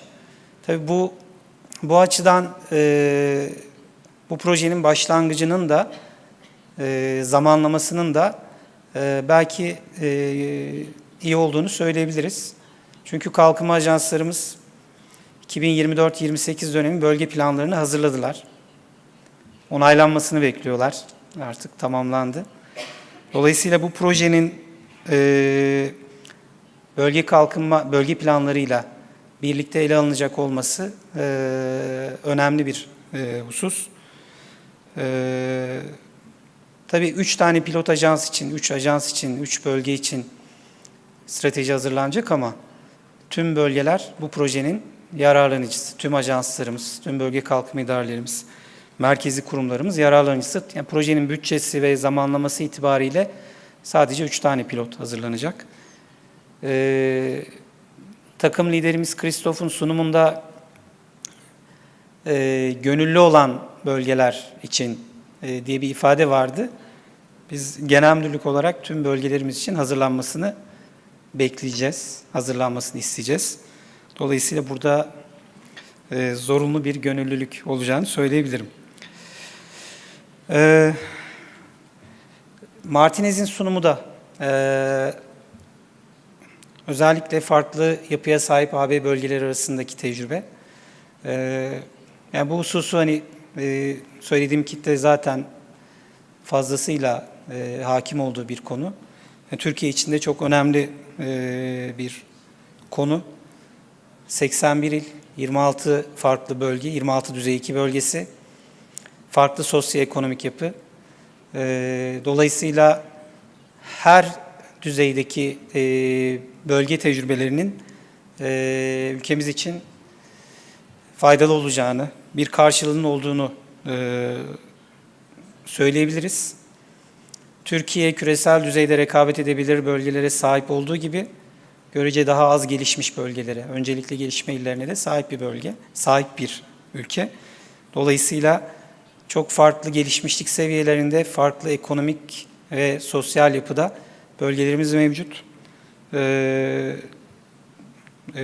Bu açıdan farklı bölgeleri incelemek, farklı bölgelerin tecrübelerini proje sürecine aktarmak da önemli. Christoph'un özellikle aktardığı tüm bilgiler kıymetli ama bu S3 geliştirme sürecindeki girişimci geliştirme süreci, framework'ü, onunla ilgili aktardıkları ve bunun süreklilik arz etmesi gerektiğine yönelik mesajları yine anahtar mesajlar arasında. Saygın Bey'in İzmir tecrübesi dinledik. İzmir Kalkınma Ajansı gerçekten Çukurova Kalkınma Ajansı ile birlikte pilot ajans olmanın semerelerini, çıktılarını gösteren bir ajans. Bazı konularda diğer ajanslarımıza göre daha ileride. Dolayısıyla bu da İzmir Kalkınma Ajansı'nın önce olduğu konulardan birisi. Saygın Bey'in sunumu aslında projenin tasarımıyla da uyumlu. Liderlikten bahsetti bu riskler için. Bölgede liderlik yapmak, özellikle böyle çok paydaşlı, çok sektörlü, kompleks bir süreçte liderlik yapmak kolay değil. Ama Türkiye'nin kalkınma ajansları tecrübesi ve kalkınma ajanslarının bölgelerde yaptıklarıyla, başarılarıyla sahip olduğu itibar bu konuda liderlik yapmak için en uygun aday olduklarını zaten gösteriyor. Dolayısıyla proje kapsamında bu seçiminde isabetli olduğunu düşünüyorum. Tekrar bütün katılımcılara, kalkınma ajanslarımıza katılımları için teşekkür ediyorum. İnşallah eğitimler ve sonrasında yapılacak aktivitelerle dolu dolu verimli bir 2 yıl gerçekleştiririz. Hem yaşarız hem bölgelerimizin hem ülkemizin kalkınma sürecine yeni katkılar, yeni entelektüel katkılar, yeni somut katkılar, yeni proje katkıları koyarız. Tabii bu proje bir başlangıç bir noktada da projeyle birlikte kurulacak işbirlikleri, geliştirilecek ilave projeler, yatırımlar vesaire bunlar için bir başlangıç. Dolayısıyla genel müdürlük olarak da bu konunun takipçisi olacağız. 3 kısa duyuruyla, teknik olmayan kısa duyuruyla konuşmamı tamamlamak istiyorum. Öğleden sonra ve yarın eğitimler olacak. Öğleden sonraki ilk genel eğitim bu salonda olacak. Tüm katılımcıları öğleden sonraki ilk seans için burada bekliyoruz. Ondan sonra 4 farklı gruba ayrılacak katılımcılar. Daha küçük gruplarda devam edecek. Doğru değil mi arkadaşlar? Bu birincisi. İkincisi, bakanlığımızdan gelenler için, bakanlığımızdan katılım sağlayanlar için, eğitime katılmayacaklar için 2.30'da, eğitime katılacaklar için de 4.30'da servis kalkacak. Bunu da özellikle bakanlığımız katılımcılar için önemli. Son olarak da bu projeyle daha önce yazışmalarla haberdar oldunuz. E-posta bilgilendirmeleriyle haberdar oldunuz. Ama burada ilk kez proje paydaşlarıyla bir araya geliyorsunuz. Özellikle hem merkezi kurumlarımız için hem ajans ve bölge kalkınma idarelerimiz için geçerli. Dolayısıyla ben projenin merkezi düzeydeki temsilcilerini sahneye davet ederek hem sizlere tanıtmak hem de AB projeleri emek isteyen projeler. Hepiniz, çoğunuz biliyorsunuz. Dolayısıyla bu noktaya gelmesinde bile çok büyük emek var. Hem ekibi, teknik yardım ekibiyle, bakanlık ekibiyle bir arada görmeniz açısından hem de onlar için alkışlarınızı almak açısından sahneye davet edeceğim. Önce bakanlık ekibini, Kalkınma Ajansları Genel Müdürlüğü, projenin yararlanıcısı hem de sözleşme makamı AB ilişkiler, AB ve Dış İlişkiler Genel Müdürlüğü'nden temsilcilerimizi buraya davet ediyorum. Caner Bey, Daire Başkanımız, Merve Hanım, Hüseyin Bey, Ahmet Bey, Maide Hanım, Ruken Hanım, buyurun. AB ve Dış İlişkiler Genel Müdürlüğümüzden Süleyman Bey ve Alperen Bey de buradaydı ama herhalde son kısma katılmadılar. Onlar buradaysa onları da davet edebiliriz.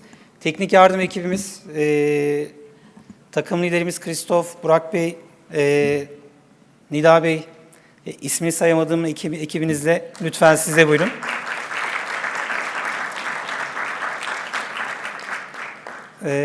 Where is our team leader?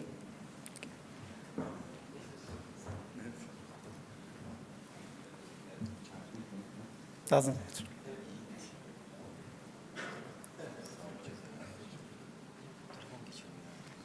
Böyle buyurun.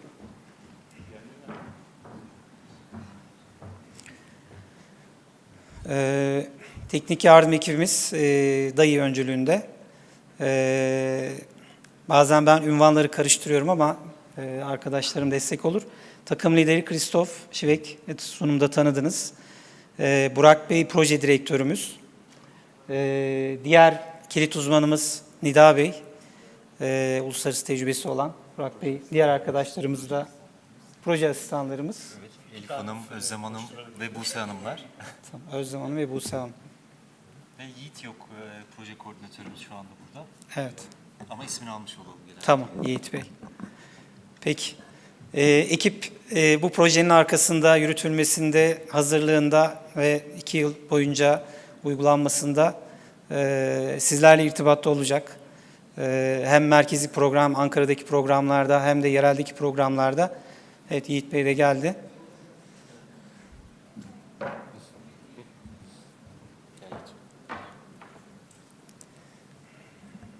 şu ana kadar emekleri ve daha sonra gösterecekleri emekleri için tekrar teşekkür ediyorum ve onlara bir alkışlamanızı istiyorum.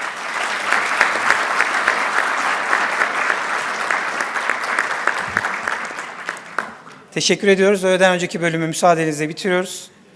Yemeğe geçebiliriz.